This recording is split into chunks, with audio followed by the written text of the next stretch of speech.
His day began with the same small rituals that had shaped his life for 20 winters now, each movement so familiar it seemed to happen without thought. He drew on a thick woolen tunic over his linen shirt, the fabric smelling faintly of lanolin and wood smoke from the kitchens 2 buildings away. Over this he pulled a heavier scapular of undyed brown wool, its edges frayed from seasons of use, but still sturdy enough to break the wind. Woolen hose, felted leggings, and a pair of simple leather boots lined with sheepskin completed the layering. Each garment added slowly and settled into place before the next was touched. He did not rush because there was no reason to rush. The cellar waited in the same darkness as always, and the wine had been sleeping in its barrels long before he woke, and would continue to sleep long after he returned to this cell. Outside the small square of glass, the first hint of false dawn was barely beginning to dilute the blackness into a deep, uniform charcoal, and through the thick panes he could see the silhouette of snowdrifts mounded against the cloister wall, shaped by yesterday's east wind into smooth rolling forms like the backs of sleeping sheep. The monastery at this hour held a quiet that felt almost solid, as if the cold had turned the very air into something you could lean against. Brother Étienne stepped from his cell into the cloister walk, a covered passageway whose open arches looked out onto the central garth where a stone fountain stood frozen mid-drip, its basin filled with a disk of cloudy ice. His boots made soft crunching sounds on a thin layer of wind-blown snow that had sifted through the arches during the night, and each footfall broke the smooth white surface with a small, precise depression that the dim light from the dormitory windows filled with bluish shadow. He passed the heavy oak door of the chapter house, where later the brothers would gather briefly for the morning office. But now it was shut and silent, its iron hinges rimmed with frost that sparkled dully as his lantern light caught them. No one else was awake, or if they were, they lay still in their own cells like he had done, watching the darkness and waiting for the bell. He was the cellar master, and the cellar master's hours were his own, set not by the ringing of bells but by the needs of the barrels resting under the earth. Crossing the inner courtyard required him to leave the shelter of the cloister walk, and for a few moments he was fully exposed to the immense open cold of the Burgundian winter. The sky above was still scattered with a few faint stars, though the east had begun to pale with a streak of dull amber that seemed too weak to ever become sunlight. He walked with his head slightly bowed, not in any attitude of humility, but simply to keep the fine ice crystals from striking his cheeks and lips, because even the slightest breeze now lifted a drift of powder snow from the rooftops and sent it swirling in lazy spirals across the yard. His destination lay at the far side, where the ground sloped gently downward toward a low stone building built half into the hillside, its roof beams barely visible above the snow. This was the cellar, and its door was a heavy wooden hatch set at an angle, like the entrance to a hayloft turned on its side, framed by 2 buttresses of rough limestone that had stood there since the monks first carved into the slope 2 centuries before. He knelt beside the hatch, brushing away a crust of ice that had formed around the iron ring handle, and lifted with both hands. The wood was heavy with frost and old oak resin that had seeped to the surface in warmer months, and it protested with a low groan before swinging upward to reveal the rectangular darkness of the stairwell. A familiar smell rose to meet him the moment the seal was broken, a smell that was not cold despite coming from underground, a complex blend of damp limestone and old wine-soaked earth and the faint, sweet tang of oak tannin that had been slowly evaporating into the subterranean air for generations. He inhaled it without naming it, already feeling the subtle shift in temperature as his body registered the fact that the cellar, unlike the world above, would stay exactly as it had been when he closed the hatch the night before. He lit a small tallow candle from the ember pot kept in a niche beside the door, then began to descend the worn limestone steps, each one hollowed slightly in the center from centuries of sandaled and booted feet. The staircase curved gently to the right as it descended, following the natural contour of the bedrock into which it had been cut, and after 23 steps his candlelight stopped being swallowed by the open space above, and began instead to find surfaces to illuminate. The cellar opened out into a long barrel-vaulted chamber whose ceiling rose perhaps 4 meters at its highest point, the stones fitted together without mortar in the old way, simply shaped and stacked so precisely that no crack had ever admitted a root or a drop of surface water. The floor was hard-packed earth, swept smooth and then beaten down over centuries until it had the consistency of soft brick, and it absorbed the sound of his footsteps so that he moved in near silence except for the faint whisper of his wool habit brushing against his legs. He paused at the base of the stairs, holding the candle at shoulder height, and let his eyes adjust to the quality of the darkness that lay beyond the small circle of light. It was not an empty darkness, but a populated one, filled with the rounded forms of oak barrels standing on their ends in cradles or resting horizontally on parallel wooden beams, their outlines emerging slowly like a herd of large, patient animals sleeping shoulder to shoulder. The first thing the candle flame touched was the end of the nearest barrel, and the light caught the surface of the wood in a way that revealed its deep amber color, running with darker streaks where the wine had impregnated the staves during years of aging. A white chalk mark on the head read "05" in a neat hand, and below it, in smaller letters, "Clos des Petits Prés." Brother Étienne looked at this mark for a long moment, not reading it so much as acknowledging it the way one might nod to an old acquaintance in a room full of sleeping people. He then moved slowly forward, the candle in his left hand casting a swaying dome of yellow light that rippled over the vaulted ceiling and sent his own shadow lurching across the far wall before settling into a steady, upright presence. He passed the next barrel marked 06, and the next an older one marked 04, whose wood had darkened nearly to black, and whose iron hoops showed a fine orange dust of surface rust. Each barrel breathed a tiny amount of evaporated wine and water into the air, a slow exhalation that the French vignerons called the angel's share, and over time this had stained the vault stones overhead with a dark velvety bloom of mold that glistened slightly when the candle passed directly underneath. He did not look up at it. He had seen it every day for years, and it was as much a part of the cellar as the barrels themselves. At the far end of the chamber, a series of smaller casks rested on edge against the wall,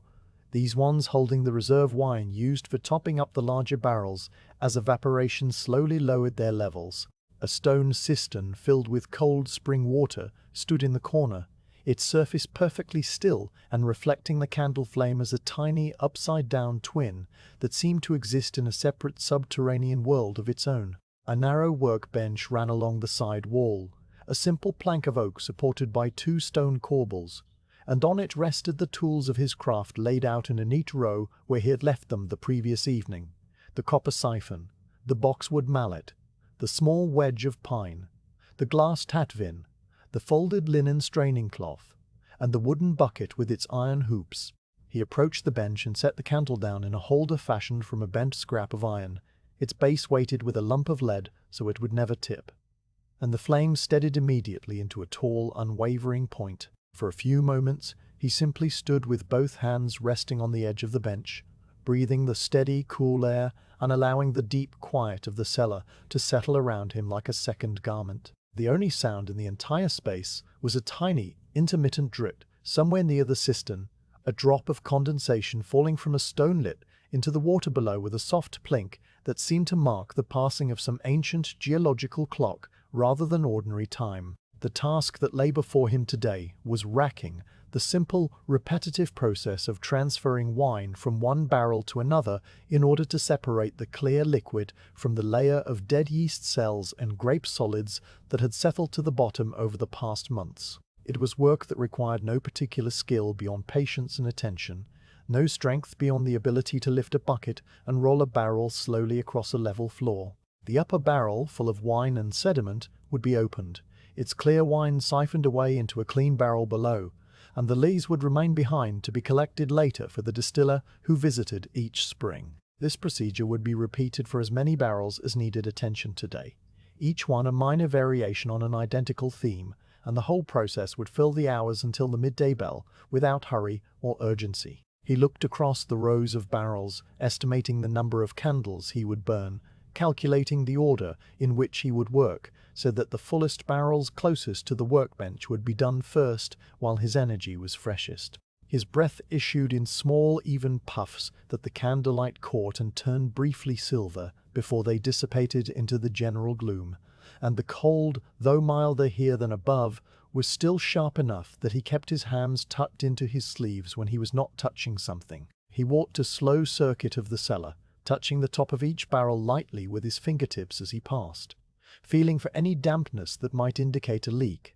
any looseness in a bung, any sign that the wine inside was working or spoiling. The wood under his touch was smooth and cool, almost silky where years of handling had burnished the surface, rough only along the seams between staves where the cooper's original tool marks could still be felt if you pressed hard enough. Most barrels gave off a faint vibration of life, a sense of something liquid and slowly transforming within, but a few of the oldest casks were silent, their wine long since racked out and their interiors drying slowly in the cellar's low humidity until they would be needed again for a new vintage. He stopped before one such empty barrel, a Pi-A's of 228 litres whose staves had shrunk slightly so that thin gaps of shadow showed between them,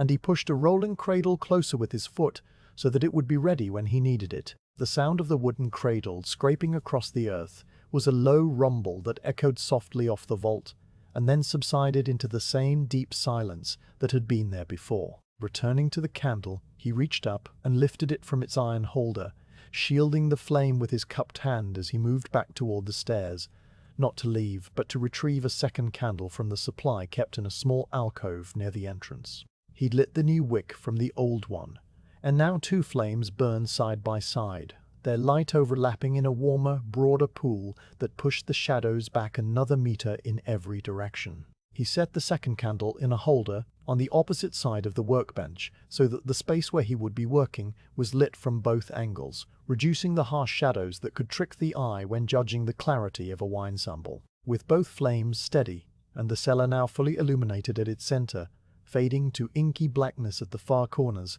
he was ready to begin. He rolled his shoulders slowly, feeling the slight stiffness from a night spent on a thin mattress of straw, and then he turned to the first full barrel of the morning, the one marked 05 and Claus des Petits Prés, which stood waiting for him exactly where it had stood the day before, and the month before, and the winter before that, holding its wine in patient darkness, breathing its slow angel share into the underground air, asking for nothing but time. The cold of that January arrived, not gradually, but like a door slamming shut. A single night when the temperature plunged so far below freezing that the stones of the abbey church groaned, and a fine, glittering frost formed on the inside of every window before the monks had finished compline. Brother Étienne remembered that evening clearly because he had been in this very cellar, racking a barrel of white wine from the 1706 vintage, and when he climbed the steps and pushed open the hatch, he found a world already transformed into something hard and crystalline. The air burned his lungs like cold iron,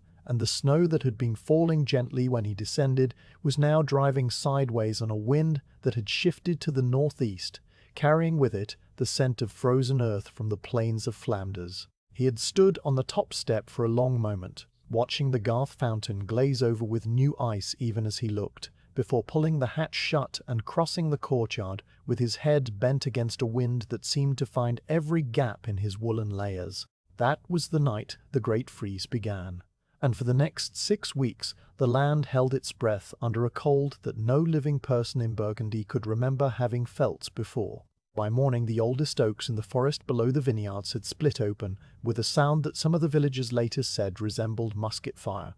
long vertical cracks running from root to crown as the sap inside the trunks froze so suddenly that it expanded faster than the living wood could stretch. The sound reached the monastery as a series of sharp reports echoing across the valley, causing the brothers to pause in their chanted psalms and exchange quick, questioning glances before the abbot's steady eye brought them back to the page. Brother Étienne, hearing the same cracks from the cellar steps where he was knocking ice from the hatch hinges, did not pause. He simply registered the sound as one more element of a winter that was already proving to be unlike any other, then continued his slow descent into the constant subterranean temperature that never varied regardless of what the sky chose to do. The cellar did not care about frost. The cellar had its own climate, a self-contained world of 10 degrees of coolness maintained by the earth's deep thermal memory, and within its walls the wine continued its slow transformation while the catastrophe unfolded above. The vineyard soils froze solid over the following days, the cold penetrating deeper with each passing night, until the earth became as hard as iron down to a depth of more than a meter. On the slope above the monastery, where the Cistercians had cultivated vines since the abbey's founding in the 12th century, the ground contracted and heaved, snapping the fine root hairs that had taken decades to weave themselves through the limestone subsoil. Some of those vines had been planted by hands that had long since turned to dust in the brothers' cemetery, ancient plants whose gnarled trunks were as thick as a man's wrist, and whose parentage went back to the Roman vineyards that had first tamed these slopes. The sap within their woody stems crystallized in the long hours of darkness, forming microscopic ice needles that pierced the cell walls one by one until the living tissue became brittle as blown glass, and when the morning sun struck the hillside, the vines stood in their rows looking perfectly normal, still brown and dormant in their winter pruning, but already dead in a way that would not become visible until spring. Brother Étienne thought of these vines without any dramatic grief, the way a shepherd might think of a lost lamb as he walks to another pasture, because he had lived too many seasons to believe that any winter, however hard, was the end of the world. The river that marked the monastery's southern boundary froze over completely for the first time in living memory, its surface turning from dark moving water to a rough grey sheet of ice within the span of 3 days, trapping fallen branches and loose stones in a transparent amber matrix where they hung suspended like flies in old resin. The mill wheel stopped turning, its wooden paddles locked fast in a collar of ice, and the brothers had to grind their grain by hand in the kitchen, using a small stone quern that had stood unused for generations. Snow fell not in gentle flakes, but in a fine abrasive powder that the east wind drove through every chink in the cellar hatch and every crack in the cloister windows, piling in miniature drifts on the inner window sills and blowing in spirals across the flanked passageways. Brother Étienne watched all of this from the underground quiet of his workplace, where the candles burned steadily in their iron holders and the wine dripped slowly through the copper siphon and the temperature remained 42 degrees Fahrenheit exactly. Morning and afternoon, night and day, as it had been for 200 winters and would be for 200 more. The contrast between the two worlds, the one above and the one below, was so complete that he sometimes felt, when he climbed the steps at the end of a day's work, that he was entering a foreign country rather than simply stepping through a doorway. What saved the monastery from any real hardship was the simple fact that the autumn harvest had been gathered early, thanks to a dry and sunny September that had pushed the grapes to full ripeness, a full week before the usual picking date. The brothers and the lay workers had moved through the rows in October, filling basket after basket with the small, thick-skinned clusters of Pinot Noir and the golden-green bunches of Chardonnay, and the fermentations had been complete by the Feast of All Saints, the raw new wine safely tucked into barrels and carried down to the cellar, where it would sleep through the dangerous months. So when the great cold descended, the precious liquid was already underground, already beginning its slow alchemy of aging, already protected by 2 meters of limestone bedrock and the steady warmth of the earth's interior. The vines above might die, and indeed they did die, thousands of them blackening and withering when spring finally arrived, but the wine from their final harvest was safe, and it would continue to mature in its oaken vessels, waiting for the day some future summer when the cellar master would broach it and find it ready. Brother Étienne carried this knowledge inside himself, not as a source of pride or comfort, but simply as a fact. The same way he knew that the sun would rise, or that water would seek the lowest ground, and it allowed him to look at the frozen vineyards without any feeling of urgency. He moved now through the cellar with the candle held at waist height, the flame burning straight up in the still air, and began the morning's inventory of the barrels that had been waiting the longest for his attention. The slow walk past each cask was a ritual he performed without counting, his feet knowing the exact number of paces between the workbench and the far wall, his eyes reading the chalk markings with the familiarity of a scholar scanning a well-worn page. The first barrel he paused at bore the date, 04 in thick white letters, and below it the words Vigne aux Moines, the monk's vineyard, a small parcel of very old vines that grew on a south-facing slope behind the chapter house. He rested his palm against the barrel head and felt the faint coolness of the wood, noting that the bung was still tight and the iron hoops showed no new rust. The lees inside this cask had probably compacted by now into a firm, solid layer that would allow him to siphon off nearly all the clear wine without disturbing the sediment,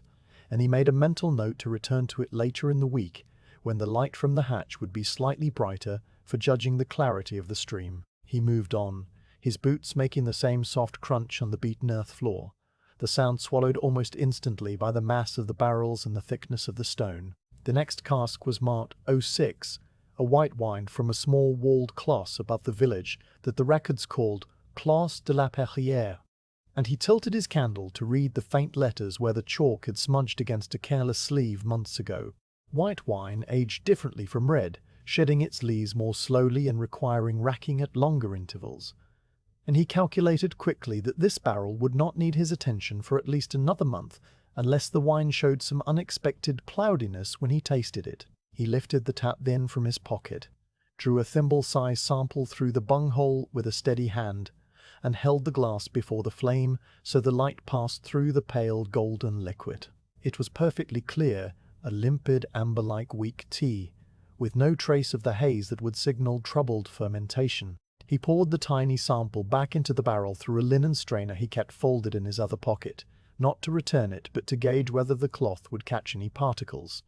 It came away clean, unstained, and he nodded once before replacing the bung with a gentle twist of his thumb. Further along the row stood a barrel that bore the date 08 and the vineyard name Cambotes, a parcel of young vines that had been planted only 12 years earlier in a hollow where the frost gathered on still spring nights. The wine inside was still very young, barely 5 months removed from its fermentation, and it would need its first racking soon, because the gross lees, the thick layer of grape skins and pulp that settled out during the first weeks, could begin to impart harsh, bitter flavors if left in contact with the wine for too long. He made a mark with his chalk on the barrel head, a simple cross, to indicate that this cask would be the one he would work on after he finished with the older wine he had already chosen. Then he continued walking, past the smaller quartorts holding wine from a small experimental planting of a grape the brothers called Pinot Bureau, past the feuillettes of late-harvest Chardonnay that had been picked a few days later than the rest and pressed separately, past a tall stack of empty casks that smelled of dry wood and old tartrates, until he reached the section of the cellar where the 1705 vintage rested in a long, quiet line against the northern wall. The year 1705 had been one of gentle summer rain, the kind of season that old vignerons described as a woman's year because it asked for no special effort and gave its fruit without drama. The grapes had ripened slowly in mild, overcast weather, developing a deep, even color and a flesh that tasted of plums and violets when you bit into the skins, and the fermentations had proceeded without any of the violent bubbling that sometimes pushed the bungs out of new barrels and filled the cellar with the smell of yeast on a rampage. The wine, now after 3 years of aging, had settled into a quiet maturity, its rough edges smoothed away, its color shifting from the purple-black of youth to a softer garnet that let the candle flame shine through it, like light through a stained-glass window. Brother Étienne selected a barrel from the middle of the row, one that he remembered filling himself on a mild November morning, when the fallen leaves outside the press-house were still wet with dew, and he tapped the bung gently with the side of his fist to check its tightness before giving the cask a gentle push to test its cradle. The support was sturdy, the wood dry, the alignment true. This barrel would be the first he would rack today, and its clean, well-aged wine would transfer into the fresh cask he had prepared earlier, leaving its sediment behind, in an act of quiet separation that was as old as the craft of winemaking itself. He turned and made his way back to the workbench, the candle flame dividing itself into 2 small reflections in his eyes, and began to gather the tools he would need for the task. The copper siphon waited where he had left it, its surface dulled by years of handling into a soft coppery glow that held none of the bright pink of new metal. The boxwood mallet, pale as old bone, rested beside the pine wedge, and the linen straining cloth was folded precisely into quarters with its edges aligned. The wicker-covered tapin hung from its peg, and the wooden bucket stood ready beneath the bench. A few drips of last week's rinse water still beaded on its inner staves. Everything was in its place, and everything was as it had been, and the cold of the great freeze that had killed the vines remained outside the walls, held at a distance by the thickness of stone and earth, while the work of the cellar continued in its slow, unhurried rhythm, unaffected by the seasons, unchanged by the weather. Exactly as it had been given to him, to do and exactly as he would one day hand it on to the next cellar master who would walk these same rows and rode these same marks, stroke then drew these same to the wretched and feelly thewind even crafty to wike them. The cellar, when you looked at it with the slow attention that came from years of candlelit work, revealed itself not as a single room, but as a series of chambers that flowed into one another without doors or divisions, their boundaries marked only by slight changes in the vault's angle or a step down where the original excavators had followed a softer seam of stone. Brother Étienne knew every one of these transitions, the way a sailor knows the shifts in a familiar current, and as he moved through the space now with his candle held steady at chest height, his body adjusted automatically to each shallow descent and each subtle narrowing of the walls. The main chamber, where the largest barrels stood in their long parallel rows, occupied the oldest part of the excavation, a natural cavern that the first monks had found when they dug into the hillside seeking a cool place to store their grain, and they had simply squared off its rough edges and laid the vaulted ceiling that still held without a single crack after 2 centuries of winters. The packed earth underfoot here was darker than the soil outside, stained by countless small spills of wine that had dried into the surface over generations until the ground itself had taken on a deep, muted burgundy color that looked almost black in the candlelight. His boots left no marks on this hard, burnished floor, and as he walked between the rows his shadow slid along the curved stone overhead, like a slow, silent companion keeping pace with his steps. The barrels themselves were arranged according to a logic that had evolved over decades, a system that no single cellar master had designed, but which had grown organically as each man added his own small improvement to the work of his predecessor. In the center of the main chamber stood the paillasses, the largest casks, each one holding 228 liters of wine and weighing nearly 300 kilograms when full. Their massive oak staves held together by chestnut hoops that had been hammered into place by coopers in the town of Beaune. These great barrels rested on their sides in heavy wooden cradles that held them at a slight angle, the bunhole positioned at the top of the curve so that the sediment would settle along the lowest part of the belly while the clear wine could be drawn from above without disturbance. Between each pais ran a narrow aisle just wide enough for a man to walk sideways, and Brother Étienne navigated these tight passages without brushing against the wood, his shoulders automatically contracting as he passed through the narrowest points. The air between the barrels was slightly warmer than the rest of the cellar, heated by the slow exothermic work of the wine as it continued its invisible transformation from raw grape juice into something finer, and if you stood very still in one of these aisles, you could feel the faintest breath of warmer air against your cheek, a gentle exhalation from the wood itself. Beyond the central rows of paillasses stood a collection of smaller barrels, the feuillettes, which held 114 liters and were used for wines that the cellar master wanted to age differently, or for parcels from vineyards too small to fill a full-sized cask. These feuillettes were lighter, more portable, and they rested not in fixed cradles, but on low wooden racks that could be shifted when the cellar needed reorganizing, their slightly thinner staves allowing a quicker exchange of oxygen through the wood that made the wine inside mature faster than its counterparts in the larger vessels. Brother Étienne paused beside one of these medium barrels, placing his palm flat against its head and feeling the faint vibration of the liquid inside. A tremor so subtle it was more like the memory of motion than motion itself. The wood of this cask was younger than the wood of the paillasses, its color still a pale honey brown rather than the deep mahogany of the older barrels,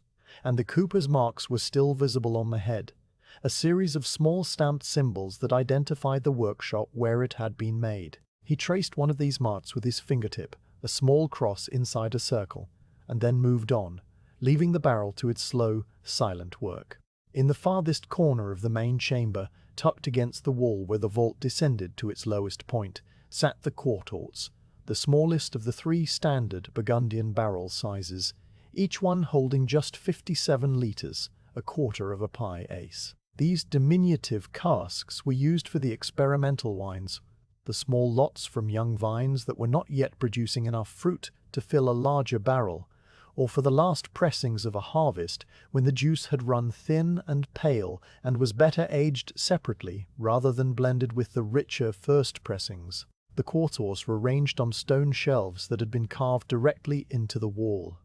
3 tiers of them rising from floor to shoulder height, their small, neat forms looking almost like a collection of oversized bottles rather than proper barrels. Brother Étienne knelt to inspect the lowest shelf, running his thumb along the edge of a cask that bore no date mark because it held not wine but a reserve of fine lees from the previous year's racking, a slurry of yeast and grape solids that had settled into a thick, creamy consistency and would be used for starting the fermentation of the next harvest. The bung of this small cask was sealed with a layer of wax over the wood, and he pressed it gently to confirm that the seal was still intact, finding it firm and unbroken. The geometry of the cellar extended beyond the main chamber into 2 smaller side rooms that had been excavated later, when the monastery's vineyards had expanded and the production of wine had outgrown the original storage space. The first of these annexes opened to a low archway to the left of the workbench, its entrance so low that Brother Étienne had to duck his head each time he passed through,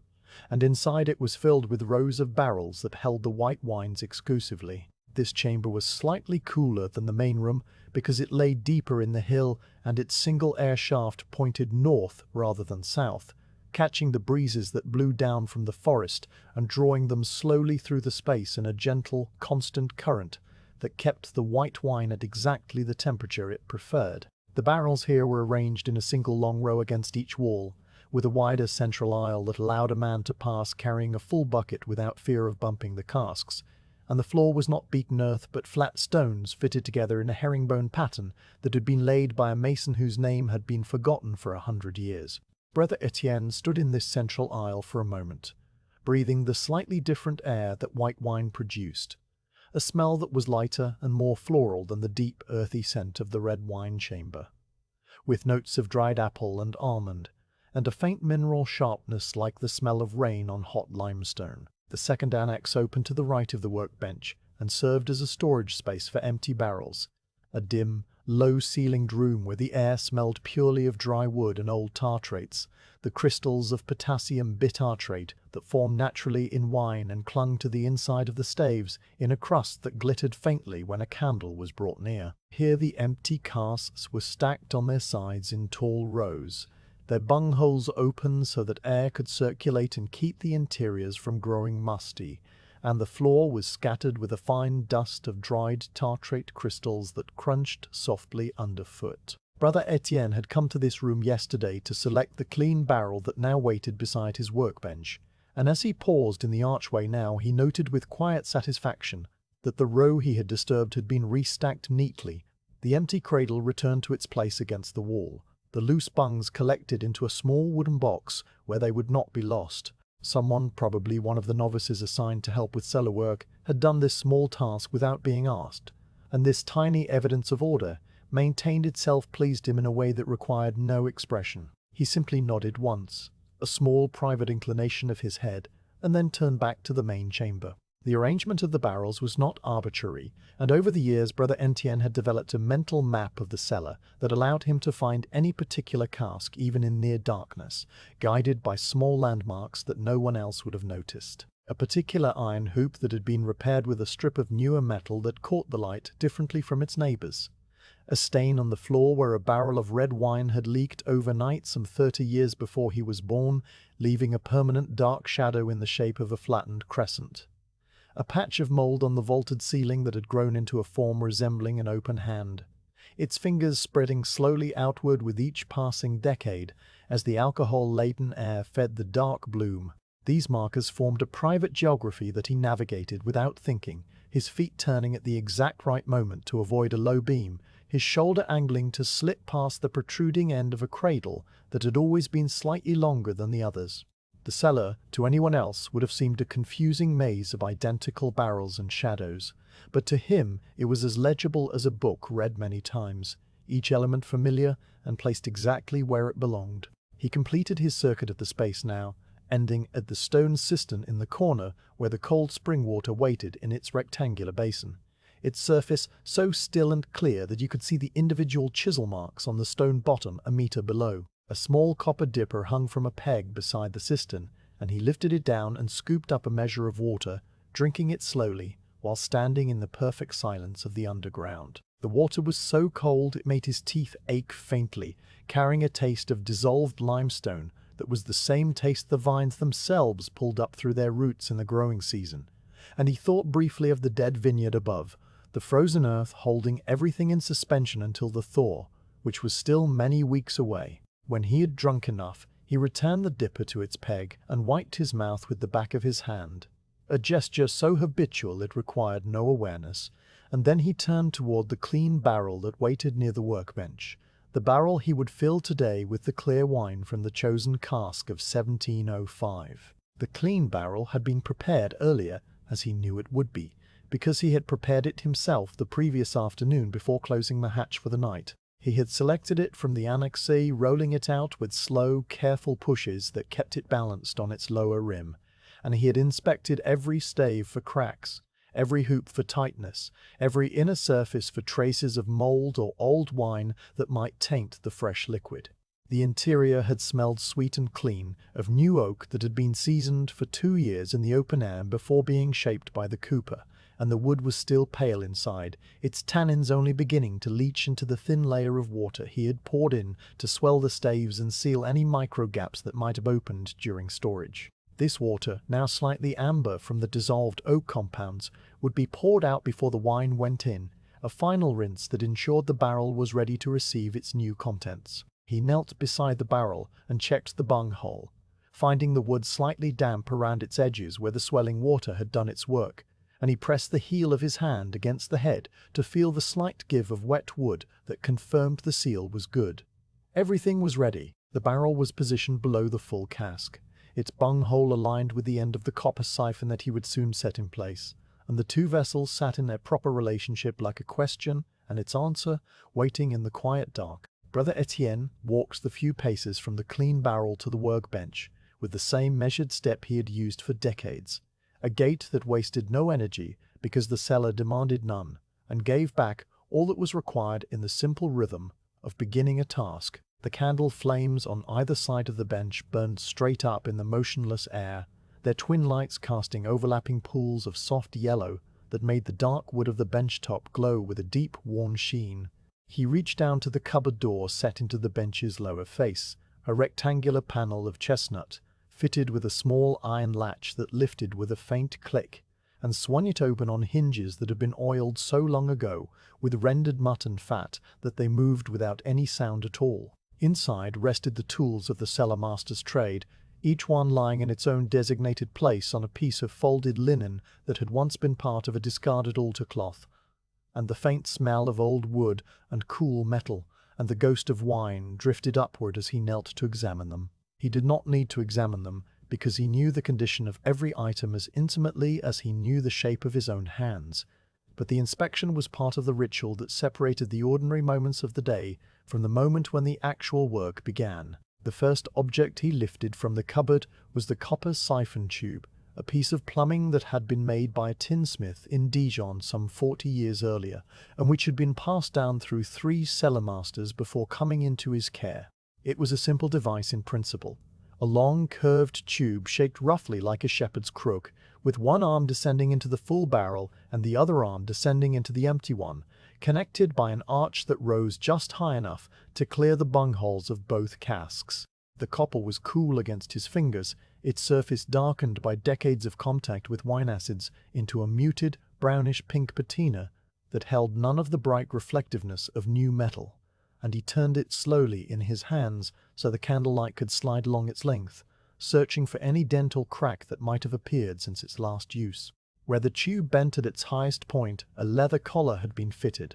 a ring of thick cowhide stitched into a cylinder and then worked until it became as supple as glove leather, its purpose being to form a seal against the bunghole so that no air could enter and break the siphon's suction. He pressed his thumb against this leather gasket, feeling the slight give of material that had absorbed years of linseed oil and wine vapor, and he noted with a small internal nod that it was still pliant and whole. The smell of the leather rose faintly as he handled it, not unpleasant, a blend of animal hide and oxidized copper, and the faint, distant memory of the wine it had last carried. Beside the siphon, nested in a small wooden tray carved from a single block of pear wood, lay the boxwood mallet that was used for tapping bungs loose, and then driving them home again once the work was done. He lifted it with his right hand, feeling the cool, dense weight of it settle into his palm, and he ran the thumb of his left hand over the polished head, where countless small strikes had burnished the wood to a gloss that reflected the candle flame as a tiny, distorted star. Boxwood was chosen for this purpose because it was hard enough not to splinter when struck against oak, yet soft enough not to bruise the bung or the bunghole's rim.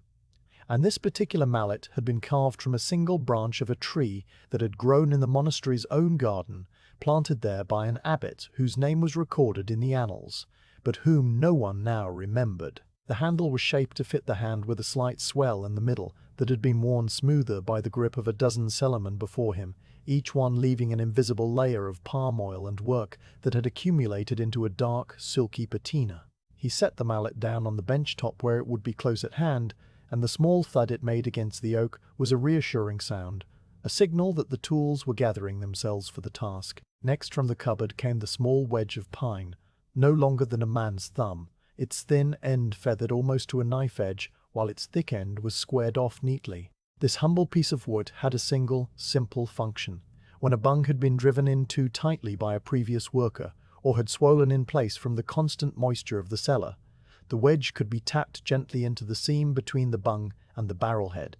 just enough to break the seal and allow the mallet to do its work without damaging the wood around the hole. It lived in the cupboard wrapped in a scrap of oiled cloth to keep it from drying out and becoming brittle, and as Brother Étienne unwrapped it now he tested its thin edge with his forefinger, finding it still sharp and sound. The pine smelled faintly of resin, even after all its years in the dark, a clean, sharp scent that cut through the heavier aromas of wine and earth, and recalled the high, sunny slopes where the pine trees grew far above the vineyards. He placed the wedge beside the mallet on the bench top, aligning them carefully so that neither could roll, and then returned his attention to the cupboard. The wicker-covered glass vessel that he reached for now was the tat-vin, the wine taster,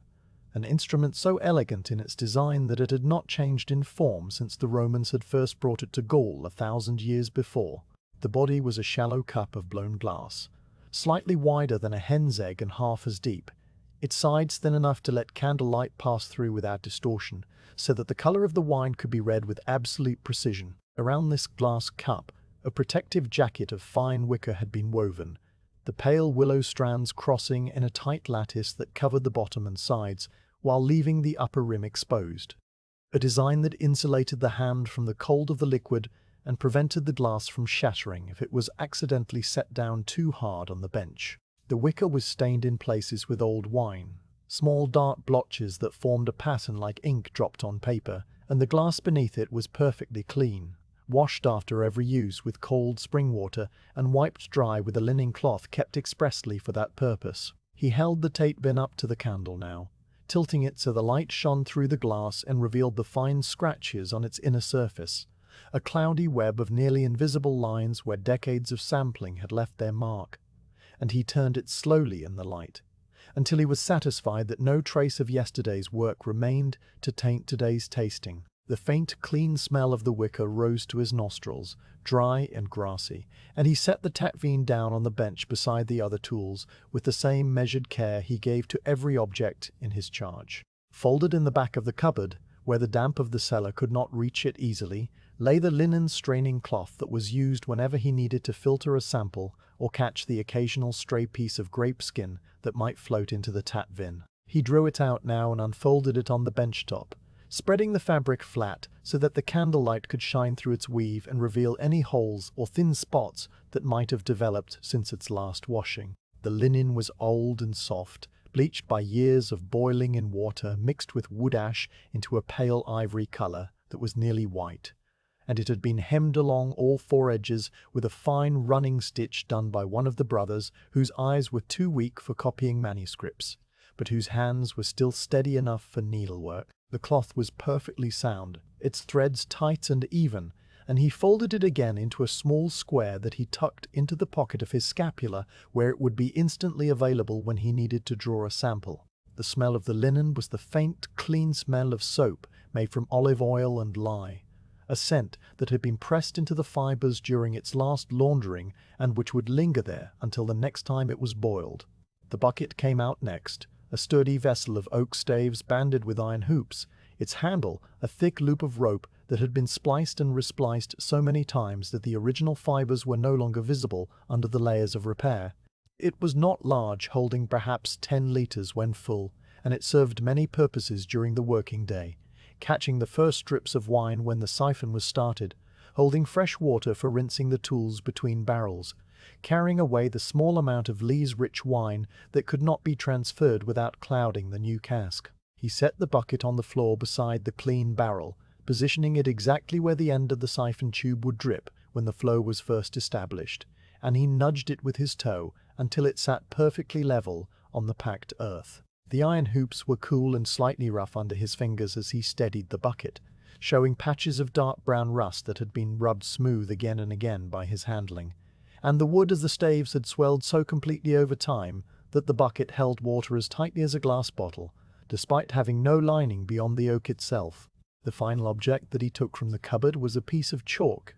a short cylinder of soft white limestone that had been cut from a larger block found in the quarry that supplied stone for the abbey's building projects. Chalk was used throughout the cellar to mark the barrels with dates and vineyard names, and he always kept a small supply of it in the cupboard, where the dry air preserved its crumbly texture perfectly. He tested the chalk's point with his thumb, finding it slightly blunt, and he spent a moment rubbing the tip against the edge of the bench to restore its sharpness, the soft scraping sound filling the silence with a gentle, rhythmic hiss that died away as soon as he stopped. The chalk dust settled on the bench top in a fine white smear, and he brushed it away with the side of his hand, leaving a faint pale trace on the dark wood that would disappear over the coming days under the touch of his sleeves and the tools that would be laid there. The chalk itself he placed in the pocket of his tunic, where the warmth of his body had already softened the fabric into a shape that held the cylinder as snugly as a quiver holds an arrow. With the tools now arrayed before him,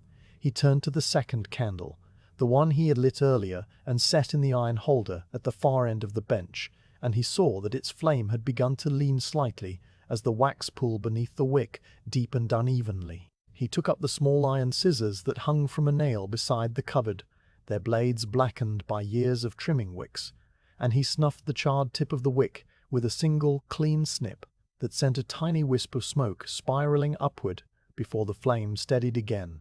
brighter and straighter than before. The light in the cellar now was as good as it would ever be, 2 steady yellow points burning without flicker or smoke, and he returned the scissors to their nail and turned at last toward the chosen barrel that waited in its cradle, the chalk-marked head reading 05 and Classe des Petits Prés, the bung tight in its hole, the wine sleeping inside under its layer of settled lees. He picked up the boxwood mallet and the pine wedge, one in each hand, and walked the few deliberate steps to the barrel's side. The candlelight fell across the bunghole, revealing the faint ring of darker wood where the poplar bung had been pressed into the oak,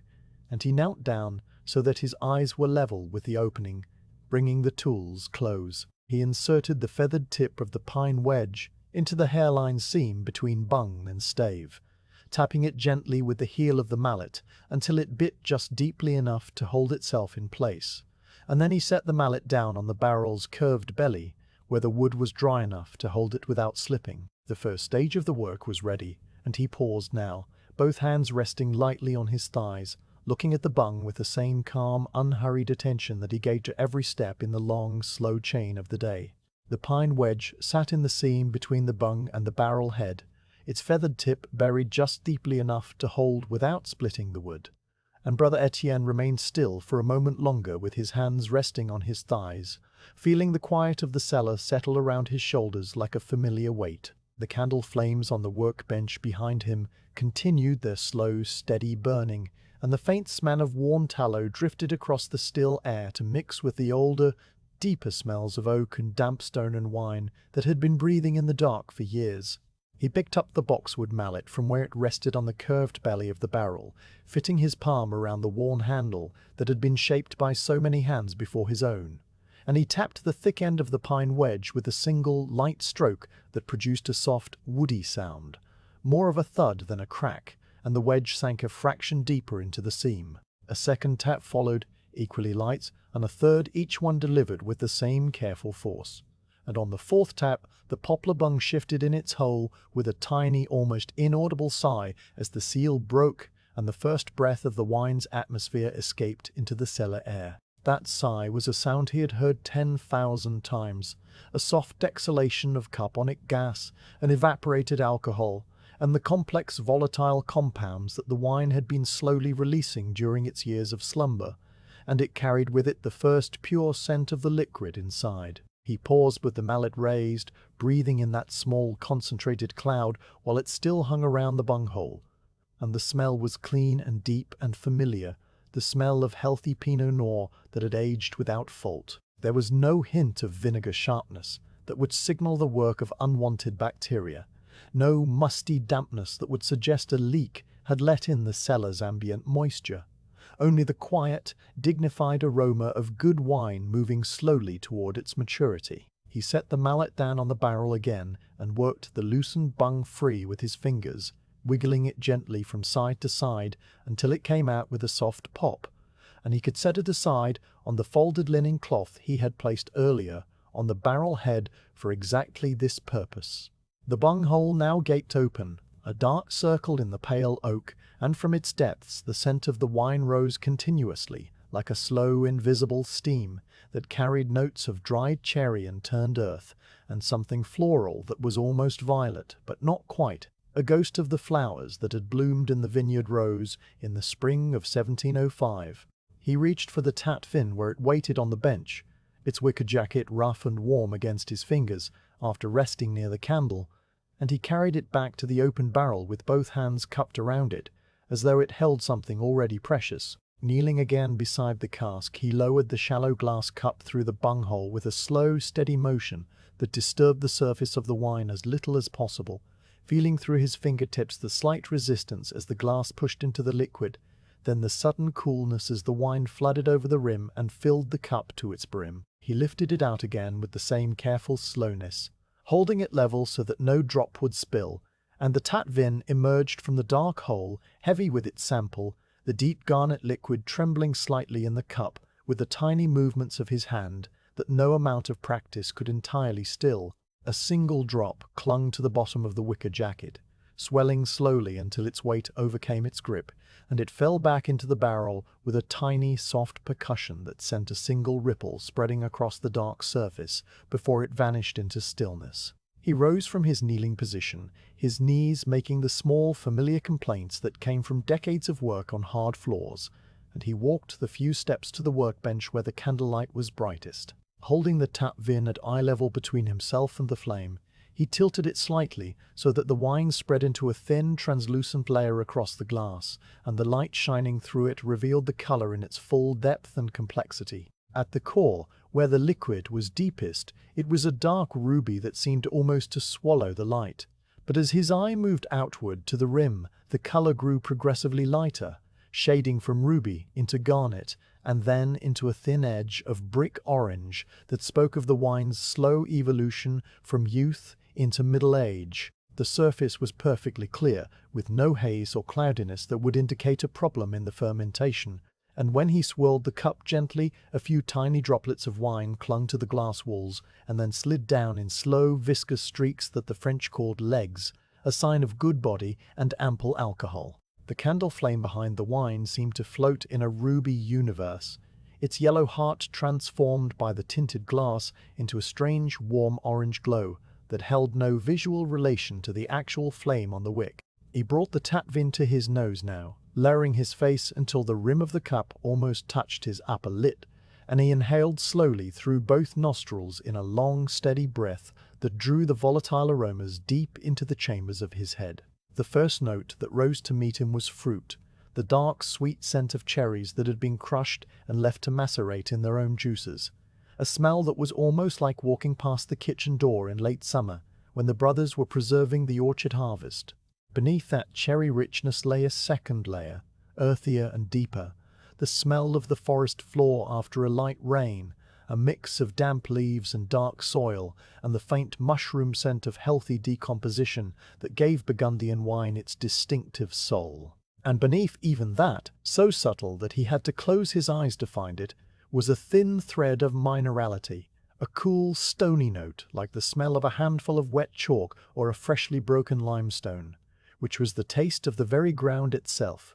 the ancient seabed that underlay the vineyards and whose fossil shells and compressed sediments fed the vines through their deepest roots. The aroma was complete and balanced, asking for nothing and promising nothing, simply being what it was after 3 winters of sleep in the dark. The tasting itself was a small private act that took only a few seconds, but which contained within it the sum of his entire experience as a cellar master. He lifted the tat vin to his lips and took in a small mouthful, no more than a spoonful, and he held it on his tongue while he breathed a little air over it through parted lips, a technique that opened the wine and released its full range of flavors. The liquid was cool, but not cold, the cellar's steady temperature having brought it to exactly the right point for tasting, and it spread across his tongue with a smooth, velvety texture that filled every corner of his mouth. The cherry that he had smelled was present again in the taste, now accompanied by a faint bitterness of plum skin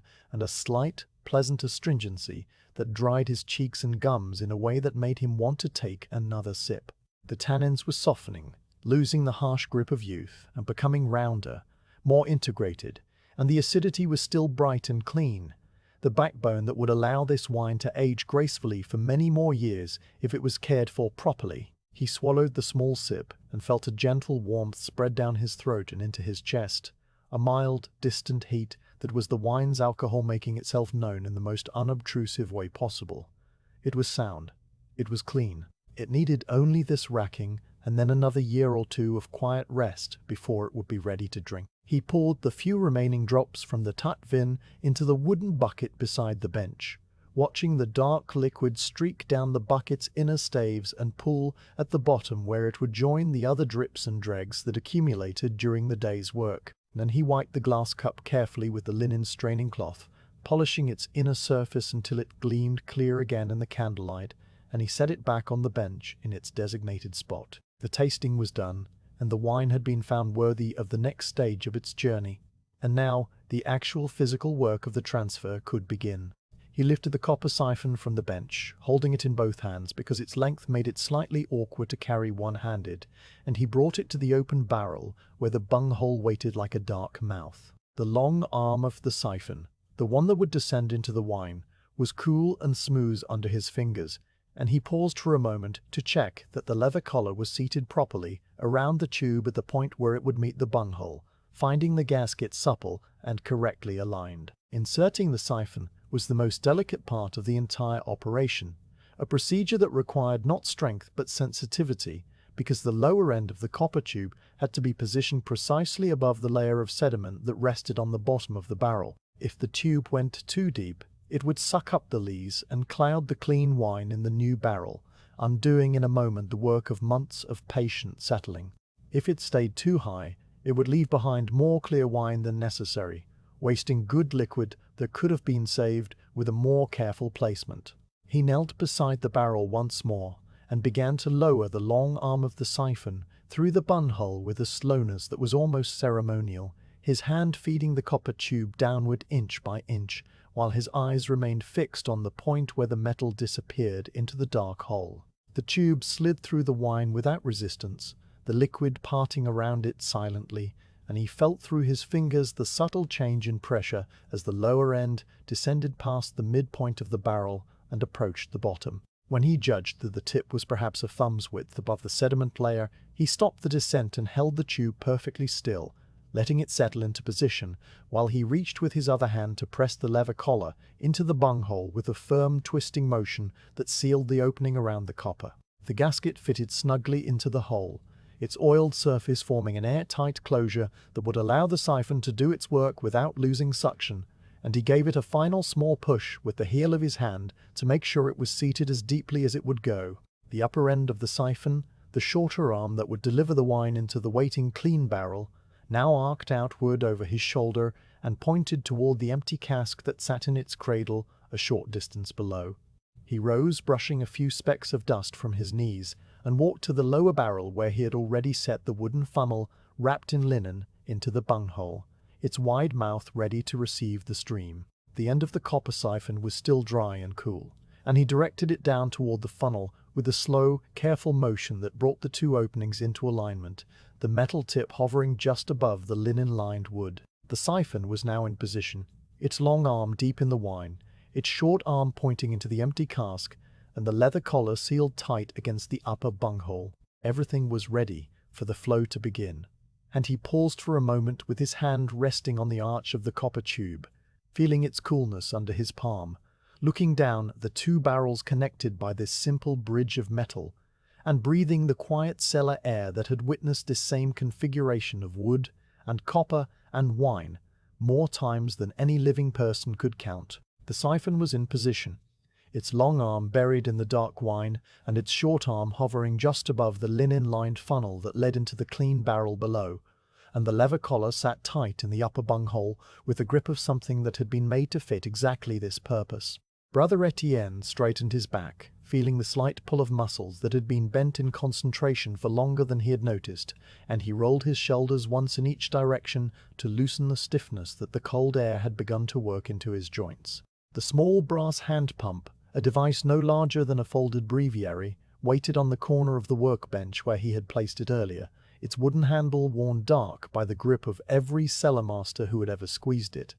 And he walked the few steps to retrieve it with the same unhurried pace that governed every movement he made in this underground space. The pump was cool in his hand, its brass fittings dulled to a brownish gold that absorbed the candlelight rather than reflecting it, and he carried it back to the upper barrel, where a small secondary opening had been drilled into the top of the siphon's arch, a tiny hole fitted with a leather valve designed specifically to receive the pump's nozzle. He fitted the brass tip of the pump into the valve with a small push and a quarter twist that seated it firmly, the metal surfaces meeting with a soft, precise click that spoke of good craftsmanship in the Dijon workshop where it had been made. The handle of the pump was a simple lever of pearwood, smooth and slightly curved to fit the fingers, and he wrapped his right hand around it while his left hand steadied the body of the pump against the siphon's copper arch. The first squeeze of the handle was gentle, a test of the seal and the resistance, and he felt the leather diaphragm inside the pump compress with a soft, springy give that pushed a small volume of air down into the siphon. Nothing visible happened, and he had not expected anything to happen yet, because the siphon held a column of air that had to be displaced before the wine would begin to rise. He squeezed the handle again, a second slow compression that sent another pulse of air into the copper tube, and then a third, and on the third stroke he heard the first faint gurgle from deep inside the upper barrel, a liquid sound that was half a bubble and half a note. He released the handle and watched the short arm of the siphon, the end that pointed into the waiting barrel, and for a moment there was nothing but the candle flames burning and the silence of the stone all around. Then a single drop of wine gathered at the lip of the copper tube, forming itself into a perfect sphere of deep ruby that swelled slowly until its weight carried it free, and it fell into the linen-lined funnel with a soft, distinct sound that was smaller than a whisper. A second drop formed more quickly, and then a third came even faster, and suddenly the separate drops merged into a continuous, glassy stream that arched from the copper tube into the funnel with a steady, liquid murmur that filled the cellar with a sound like a small, distant stream running over smooth stones. The siphon was flowing, and once the flow had established itself, it would continue without any further effort from him until the upper barrel was nearly empty, a self-sustaining circuit driven by gravity and the weight of the liquid column descending into the lower cask. Brother Étienne removed the pump from the valve with the same quarter twist and a gentle pull, and he set it aside on the barrel head, where it would be close at hand if the flow should falter and need restarting. Then he straightened up and stood with his hands resting loosely at his sides, watching the stream of wine as it poured through its brief journey from one darkness to another. The candlelight caught the moving liquid in a way that made it seem alive, the deep garnet color glowing from within, as if the wine itself were a source of light rather than a reflector of it. And the surface of the stream was glassy and perfect, except for a tiny rapid shiver that ran along its length where the flow met the still air. He had seen this sight so many times that it had become a part of his inner landscape, a moving image that he could call to mind as easily as the face of a familiar friend. And yet each time he saw it, there was a small, quiet satisfaction in the watching, a sense that the world was working as it should. The sound of the flowing wine was not loud, but in the absolute silence of the cellar, it seemed to fill every corner of the space. A gentle, steady pouring that was neither high nor low in pitch, but somewhere in the middle.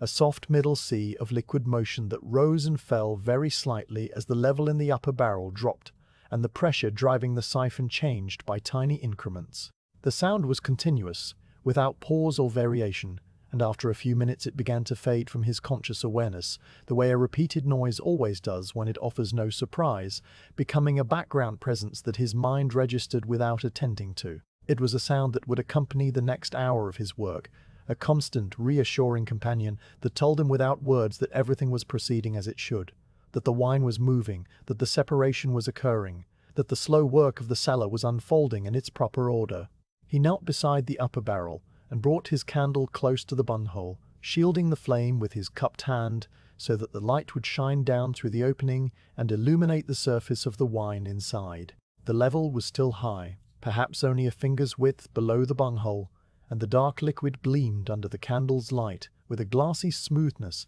that was disturbed only by the faintest tremor where the siphon tube entered the wine. He could see the top of the copper tube descending into the darkness, its outline growing softer and more indefinite as it passed deeper into the liquid, and he watched the surface of the wine for any sign of swirling or cloudiness that would indicate the siphon was pulling from too close to the lees. The surface remained clear and still, the separation between wine and sediment undisturbed, and he nodded once to himself before lowering the candle and rising to his feet again.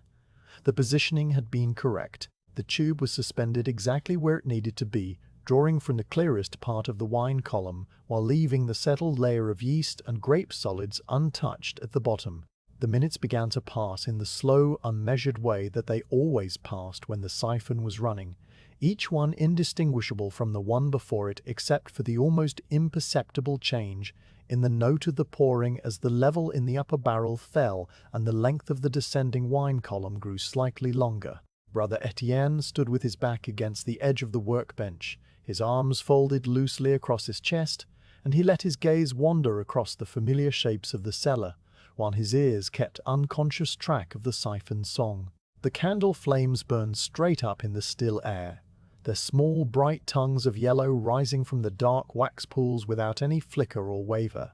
and the shadows they cast on the vaulted ceiling were as motionless as a painting. Somewhere in the far corner of the cellar, the condensation drip continued its slow, irregular rhythm, a soft plink every 10 or 12 heartbeats that marked the passage of time in a language older than clocks. His mind, freed from any immediate task, drifted without urgency to the memory of the vineyard above, the rows of vines that now lay frozen under the snow, but which he had walked through in the mild autumn days of the harvest just a few months before. He remembered the feel of the low autumn sun on the back of his neck as he had moved through the rows of Chardonnay, the grapes golden green and slightly translucent in the angled light, their skins thin enough that you could see the shadows of the seeds inside when you held a cluster up to the sky. The pickers had worked in a line across the slope, their baskets filling with the steady, rhythmic sound of shears snipping through stems, and the air had been full of the sweet, slightly fermented smell of grapes that had begun to press against each other in the baskets and release their first juice. He had walked among them, not as a supervisor, but as a fellow worker, his own basket hanging from its strap across his shoulder, and he remembered the particular weight of a full basket as it pulled against his neck, the way the load shifted when he bent to set it down beside the press. Those same grapes, the ones he had picked with his own hands on that mild October afternoon, were the wine that was now flowing through the copper siphon in front of him, transformed by months of fermentation and aging into something that bore no visual resemblance to the fruit it had come from, but which carried within its dark color the memory of sunshine and rain and the mineral taste of the hillside. The connection between the harvest and the cellar was a long, patient thread that stretched across the seasons, and part of his work was simply to hold that thread without pulling it too tight, to allow the wine to make its slow journey from grape to glass without rushing any stage of the transformation. He thought of the vintages that were aging in the barrels around him, each one a separate year captured in liquid, each one carrying the particular weather of its growing season embedded in its flavor like a fossil in stone. The 1705 that was flowing now had been a gentle year, a year of soft rains and mild sun, and the wine it had produced was correspondingly gentle, round and approachable, without any sharp edges. The 1706, which waited in its own row of barrels against the far wall, had been a warmer year, and its wine was richer and darker, with a tannic grip that still needed time to soften. The 1708, barely 6 months old, was still raw and unsettled, its lees not yet fully compacted, and it would not be ready for its first racking for another month at least. Each wine had its own timeline, its own pace of development, and his job was simply to listen to what each one needed and to give it the right attention at the right moment. The sound of the siphon shifted slightly, its pitch rising by a small subtle interval, and he turned his attention back to the upper barrel to check the progress of the transfer. He knelt again and brought the candle to the bunghole, peering down through the opening to gauge the remaining depth of the wine. The level had dropped significantly, the dark surface now perhaps a hand-span below the bunghole, and the copper tube of the siphon was more visible now, its dull pink surface emerging from the wine with a thin film of liquid still clinging to it. He estimated that the barrel was perhaps 2/3 empty now, and the sediment at the bottom was still undisturbed, a dark, settled layer that he could just begin to see as a slight change in the color of the liquid at the very lowest part of the barrel's belly. He would need to watch more closely now, because as the wine level approached the lees, the risk of pulling sediment into the siphon increased with every moment, and the transfer would need to be stopped at exactly the right instant. He rose and walked to the lower barrel, the one that was receiving the clear wine, and he leaned close to its bunghole to listen to the sound of the incoming stream. The flow was still steady and unbroken, and when he held his candle close to the opening, he could see the surface of the wine inside, now risen to perhaps 1/3 of the barrel's height, its color a deep, clear garnet that reflected the flame as a tiny, wavering point of light. A faint, clean smell of new oak rose from the bunghole, the wood still releasing its tannins into the wine, and he breathed it in with a slow, appreciative inhale that told him the barrel was sound and the wine was settling well. The linen strainer in the funnel had caught a few tiny particles, small flecks of grape skin that had somehow remained suspended in the wine through 3 years of aging, and he made a mental note to change the cloth before the next racking. Everything else was as it should be,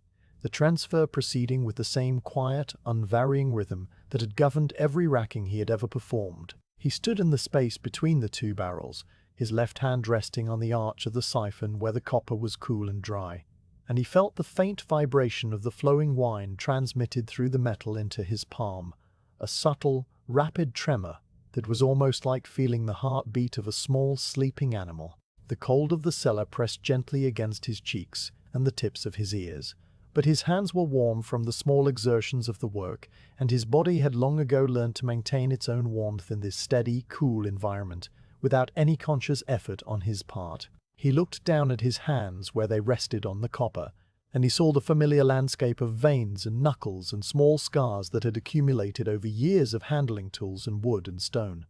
And he thought without any particular emotion that these hands had been doing this work for more than half his life, and that they would continue to do it for as long as his body allowed, and that after he was gone, some other pair of hands would take up the mallet and the siphon and the tapvin, and continue the same unbroken chain of attention that had been passing from this smack outside. The stream continued its steady musical pour, and the minutes stretched on in the dark, and nothing changed except the slow invisible descent of the wine level in the upper barrel as it passed from one vessel to another, leaving its sediment behind, carrying its clear essence forward into the next stage of its long, slow life. The stream of wine from the copper siphon had been flowing for the better part of an hour, its steady, liquid murmur filling the cellar with the sound of patient work, and Brother Étienne had remained close to the upper barrel for the last portion of that time, with his candle held at an angle that threw its light down through the bunghole. The wine level inside the cask had dropped gradually past the halfway mark, then past the quarter mark, and now it was no more than the width of 2 fingers above the dark layer of sediment that covered the bottom curve of the barrel, like a blanket of grey-brown velvet. He could see the lees clearly now, a thick, soft-looking deposit that seemed to absorb the candlelight rather than reflect it, its surface uneven and slightly mounded where the wine above had gently compressed it during months of stillness. The copper siphon tube descended into the remaining wine with its tip suspended just above this sediment, and he watched with careful, patient eyes the point where the clear liquid met the cloudy layer, alert for the first sign that the separation was beginning to break down. The note of the pouring stream had changed subtly as the barrel emptied, rising in pitch by a small interval that only a practiced ear would notice, and the flow itself had taken on a very slight tremor, a wavering at the edges that indicated the pressure driving the siphon was diminishing as the column of wine above the tube grew shorter. He knelt on one knee beside the barrel, his other foot planted flat on the packed earth to keep his balance steady, and he brought the candle flame so close to the bunhole that the heat of it warmed the rim of the oak and sent a tiny curl of vapor rising from the damp wood where the wine had splashed during the initial insertion of the siphon. The surface of the remaining wine was as smooth as a polished mirror, reflecting the candle flame as a perfect inverted image that seemed to float in a dark garnet sky. And around the edges of that reflection, the sediment lurked like a shadow waiting to rise. He had performed this watch so many times that his body knew how long to wait without any conscious counting, his internal sense of the wine's behavior telling him that the critical moment was perhaps 2 or 3 minutes away. The first sign of trouble came not as a cloud in the wine, but as a tiny, almost invisible disturbance on the surface of the sediment, where the gentle suction of the siphon was beginning to pull at the topmost layer of the lees. A small puff of grey particles lifted from the mound and swirled lazily upward into the clear wine like a miniature dust storm caught in slow motion, and the moment he saw it, he leaned forward with his hand already reaching for the leather collar that sealed the siphon into the bunghole. He watched the advancing tendril of cloudiness as it stretched upward toward the tip of the copper tube, its color a soft, milky brown that contrasted sharply with the deep ruby of the clear wine.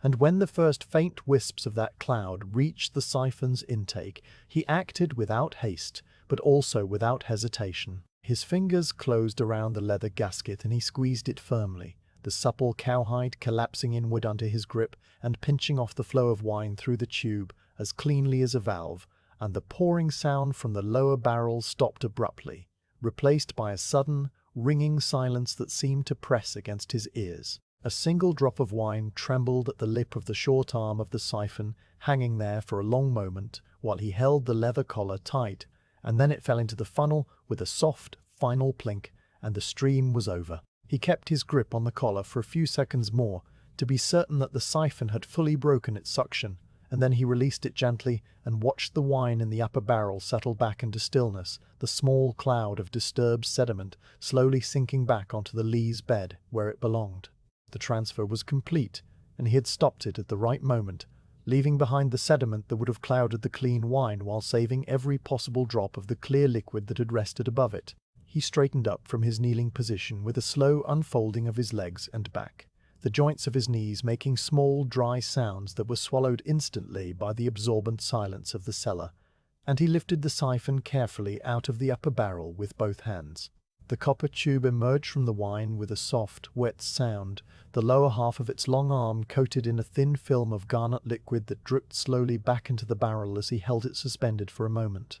He set the siphon aside on the folded linen cloth that waited on the workbench, positioning it so that any remaining drops would fall onto the absorbent fabric rather than onto the packed earth floor, and then he returned to the upper barrel with the candle in his hand to inspect what remained inside. The lees that covered the bottom of the barrel were now fully visible, a thick, creamy layer of spent yeast cells and fine grape solids that had settled out of the wine during its 3 years of aging. In the candlelight, the sediment looked almost like a landscape seen from a great height,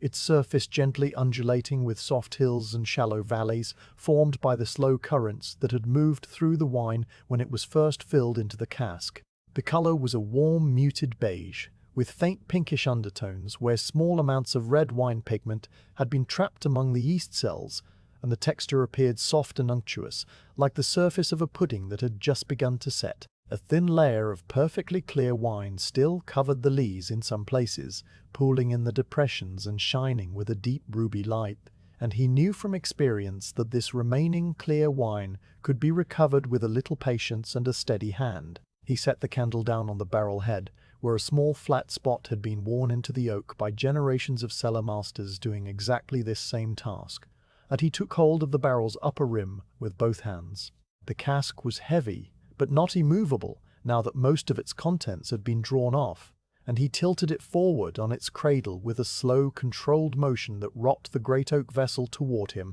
by perhaps 2 inches at its highest point. The wine inside responded to this gentle shift by flowing toward the bunghole, the thin layer of clear liquid that had been trapped in the back of the barrel, now sliding forward over the top of the lees with a soft, nearly silent lapping sound. The sediment itself remained in place, its thick, pasty consistency holding it against the bottom of the barrel even as the angle changed, and the clear wine separated from it cleanly, gathering in a small, dark pool just inside the bunghole. He picked up the tat fin from the workbench and knelt again beside the tilted barrel, lowering the shallow glass cup into the small pool of clear wine with the same careful, unhurried motion he had used for the first tasting. The cup filled with perhaps 2 mouthfuls of liquid, and he lifted it out and carried it to the lower barrel where the clean wine rested, pouring the garnet stream through the linen-lined funnel to join the rest of the transferred wine. He repeated this small action 4 more times, each repetition identical to the one before it, except that the pool of clear wine grew smaller each time, until at last the remaining liquid was too shallow to fill the tat fin, and he judged that he had recovered everything worth saving. The amount he had rescued was perhaps a pint in total, a small quantity relative to the 200 litres that had already been transferred. But in the economy of the cellar, nothing was ever wasted, and the careful recovery of every possible drop was as much a part of the craft as the racking itself. He eased the barrel back to its level position on the cradle, the wood groaning softly as the weight settled, and he stood looking at the lees that remained inside with a calm, evaluative eye. The sediment was still useful, still rich with the concentrated remnants of the fermentation, and it would not be thrown away. Sometime in the coming days, when he had a spare hour between the other tasks of the cellar, he would tip this barrel onto its side and scrape out the thick lees with a curved wooden paddle kept specifically for that purpose, collecting the grey-brown paste into a small cask that was already half full of similar sediment from previous rackings. That collection cask stood against the far wall of the smaller annexy, its bunghole sealed with a layer of wax to keep out the air, and it waited for the spring visit of the travelling distiller who came each year with his copper still and his mule-drawn cart to transform the monastery's accumulated lees into eau de vie de marque, a clear, fiery spirit that the brothers used for medicinal purposes and for warming themselves on the coldest nights of winter. The lees were not waste, they were simply matter that had completed one stage of its usefulness and was waiting to begin another. He turned away from the upper barrel and walked to the lower one, the cask that now held the clear, racked wine from the 1705 vintage, and he knelt to examine it with the same careful attention he had given to its twin an hour earlier. The wine inside had settled quickly after the disturbance of the transfer, its surface now as still and glossy as dark glass, and when he held the candle close to the bunghole, he could see his own reflection looking back at him from the garnet depths, a small hooded face framed by the oval of the opening. The smell that rose from the barrel was clean and pure, the same dried cherry and damp earth and faint violet that he had noted during the tasting, but now there was an added note of fresh oak from the new barrel, a sweet, vanilla-like scent that would gradually integrate into the wine over the coming months and add another layer of complexity to its flavor. He breathed this smell for a moment, with his eyes half closed, and then he reached for the poplar bung that he had set aside earlier and fitted it into the bunghole with a gentle push and a small twist of his wrist. The bung seated itself with a soft, satisfying thud that sealed the wine safely inside, and he tapped it once with the heel of his hand to make sure it was firm before rising to his feet. The upper barrel now stood empty except for its layer of lees, and he walked back to it with the mallet and a spare bung taken from the wooden box in the annexy. Because the cask would not be refilled immediately, it needed to be closed loosely so that the interior wood would not dry out and shrink, which would cause the staves to loosen and the barrel to leak when it was eventually used again. He fitted the spare bung into the bung hole without pressing it all the way home, leaving it just loose enough that a thin crack of darkness showed around its edge, and he gave it a single, light tap with the mallet to hold it in place without sealing it. The barrel would breathe gently through this gap, maintaining the humidity of its interior while it waited for its next filling, and in the dry climates of the cellar, that was all the care it required. He set the mallet down on the barrel head and stepped back to survey the arrangement of the two casks, the full one sealed and quiet, the empty one resting with its bung loose and its lees still inside, and he nodded once to himself at the satisfactory completion of the task. A small collection of drips and splashes had accumulated on the packed earth around the workbench during the racking dark spots on the dark ground that were visible only as a slight gloss in the candlelight, and he took up the folded linen cloth from his pocket and knelt to wipe them away with a few slow circular movements of his hand. The cloth came away stained with a faint pinkish smear that would wash out in the next boiling, and he folded it with the stain on the inside so that it would not mark his scapula when he returned it to his pocket. Then he walked to the stone cistern in the corner, lifted the copper dipper from its peg, and poured a small measure of cold spring water over his hands, rubbing them together slowly to remove the sticky residue of the wine that had dried on his skin. The water was so cold it made his knuckles ache faintly, and he dried his hands on a second square of linen that hung from a peg beside the cistern, a cloth kept expressly for this purpose and changed each week when the laundry sister made her rounds of the monastery's workrooms. The clean linen smelled faintly of the lavender that the brothers grew in a sheltered corner of the herb garden, a small, bright scent that cut through the earthier aromas of the cellar like a thin ray of sunlight. He made a final circus of the area where he had been working, checking that the tools were all accounted for and that no candle had been left burning too close to a wooden surface, and he paused at the workbench to snuff one of the two flames, leaving only a single candle burning to light the next stage of the morning's work. The space around him fell back into a deeper dimness as the second flame went out, the shadows reaching in from the corners to reclaim the territory they had lost to the light,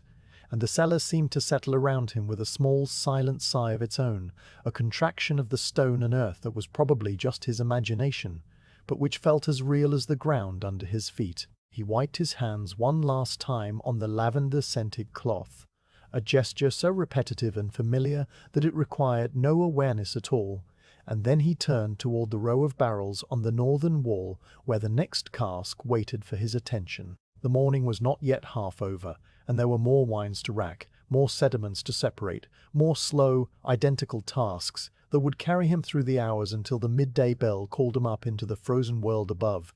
But for now, there was only the quiet cellar and the single candle, and the work that had been waiting for him since the day he first descended these steps as a young novice, and which would still be waiting long after he had climbed them for the last time. The red wine from the 1705 vintage rested safely in its new barrel, the poplar bung tapped firmly into place, and the dark liquid already beginning its quiet process of settling after the disturbance of the transfer, and Brother Étienne stood for a moment beside the workbench, with both hands resting flat on the worn oak surface, while he let his breathing slow into the deeper, calmer rhythm that accompanied the spaces between tasks. The single candle flame he had left burning continued its steady illumination of the bench and the tools and the nearest barrels, and beyond its reach the shadows of the cellar crowded in with a patient, gentle darkness that asked for nothing and expected nothing. He had been working for perhaps 2 hours. Though the passage of time in the underground chamber was a slippery thing that refused to be measured,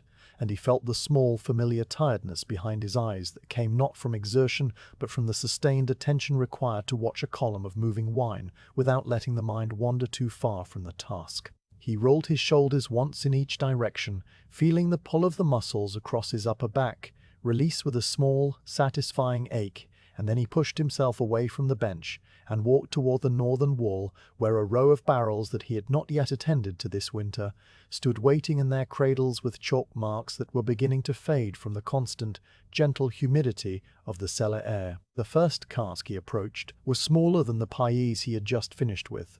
a feuillette of 114 litres that rested on a low wooden rack rather than a fixed cradle, its head marked with the date '06 in letters that had been written by his own hand 3 years earlier.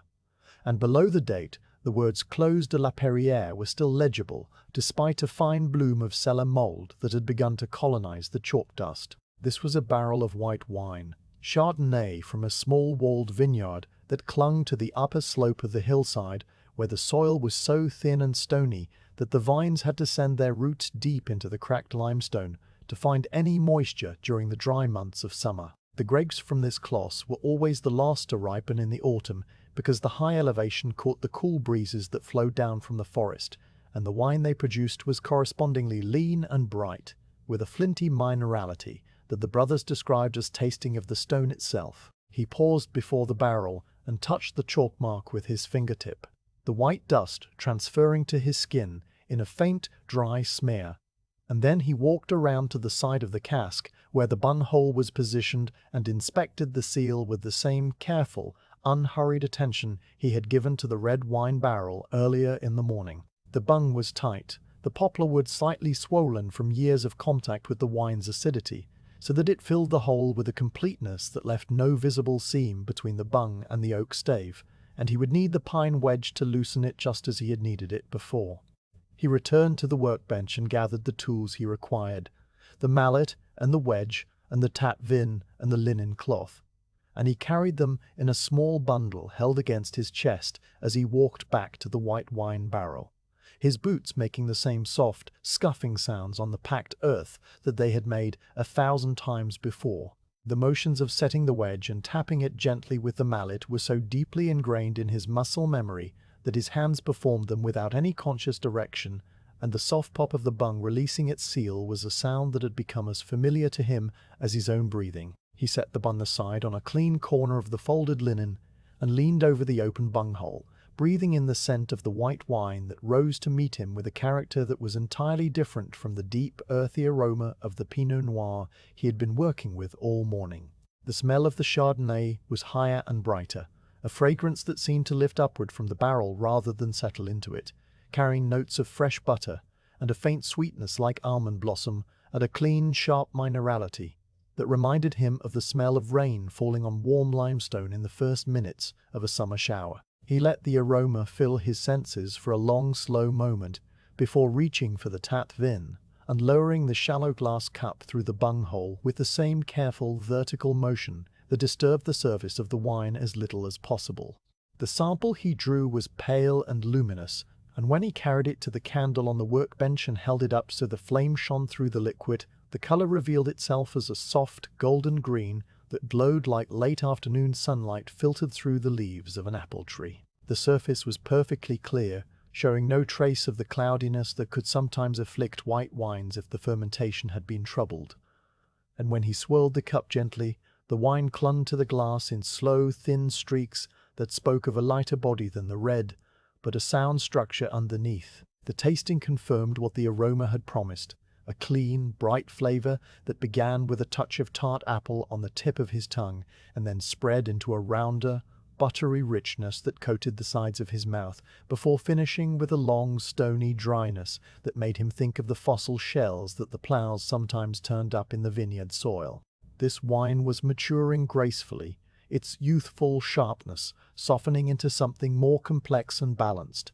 and it would benefit from another year or two of aging before it was ready to be served at the abbot's table or sent to the archdeacon in Dijon as part of the monastery's annual tithe. He poured the remaining drops from the tat vin into the wooden bucket and wiped the glass clean with the linen cloth, then set about the process of positioning the siphon and preparing a clean barrel to receive the racked wine. The clean barrel he selected from the annexee was another Feuillette, its staves pale and sweet-smelling with the faint vanilla scent of new oak that had been seasoned for 2 full years in the open air before being shaped by the cooper's hands. He rolled it into place below the white wine cask with a series of slow, careful pushes that kept the barrel balanced on its lower rim, and he fitted the linen-lined funnel into its bunghole before turning to the copper siphon that still rested on the folded cloth where he had left it. The tube was cool and dry now, the wine that had coated its interior during the previous racking having drained away completely, and he inserted the long arm through the bunghole of the white wine barrel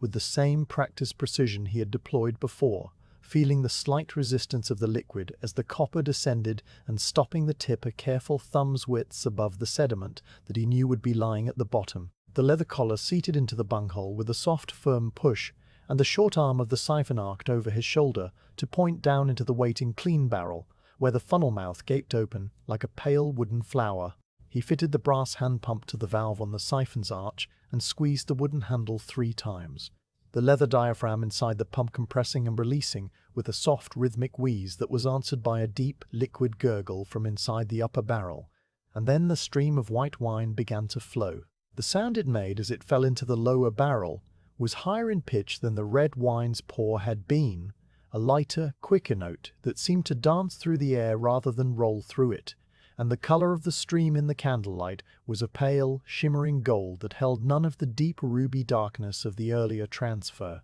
The white wine was less viscose than the red, its thinner body allowing it to move through the copper tube with a faster, more eager step, and the splashing sound it made as it struck the bottom of the clean barrel was a soft, bright patter that was almost musical. A treble counterpoint to the deeper bass note that had filled the cellar during the morning's first racking. He stood for a moment watching the pale stream arc through the air, his hands resting on the arch of the siphon where the copper was already cooling under his touch. And then he stepped back to the workbench to attend to the candle that had been burning for most of the morning without any attention. The flame had begun to smoke slightly, a thin grey wisp curling upward from the wick where a small knob of charred cotton had accumulated and was preventing the tallow from burning cleanly, and the light had taken on a faintly orange, unsteady quality that could trick the eye when judging the color of a wine sample. He reached for the small iron scissors that hung from their nail beside the cupboard, their blades blackened by years of wick trimming and their handles worn smooth by the grip of his fingers,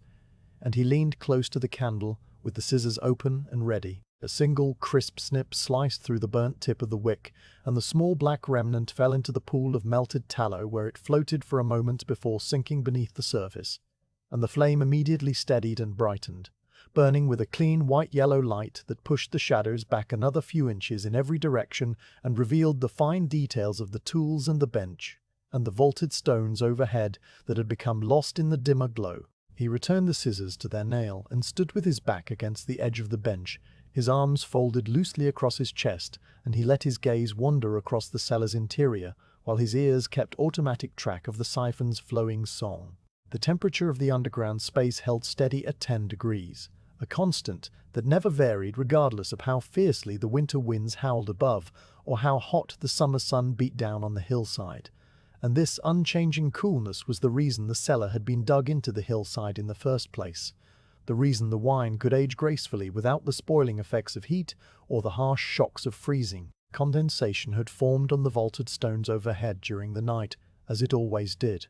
and tiny beads of moisture clung to the limestone in a sparse, glittering pattern that reflected the candlelight as 100 miniature points of yellow, each one trembling slightly with vibrations too subtle to feel. Every savant a single drop would gather enough weight to overcome its grip on the stone, and it would release itself and fall through the still air with a soft, distinct plink that landed on the packed earth floor and disappeared instantly into the dark, compacted surface. The drip was so regular and so gentle that it had become a part of the cellar's natural stillness, a sound that belonged to the space as completely as the smell of oak and the coolness of the air and the patient breathing presence of the barrels. The morning outside had advanced while he worked, though no evidence of this reached him through the thick walls and the heavy hatch and the meters of frozen earth that separated the cellar from the world above. Somewhere up there the winter sun had risen fully, a pale, distant disk that hung low in the southern sky and cast long blue shadows across the snow-covered vineyards without providing any warmth at all, its light so weak that a man could look directly at it without squinting if the thin clouds permitted. The dead vines stood in their rows like dark scratches on a white page, their frozen sap and shattered cell walls hidden inside trunks that looked exactly as they had looked in November,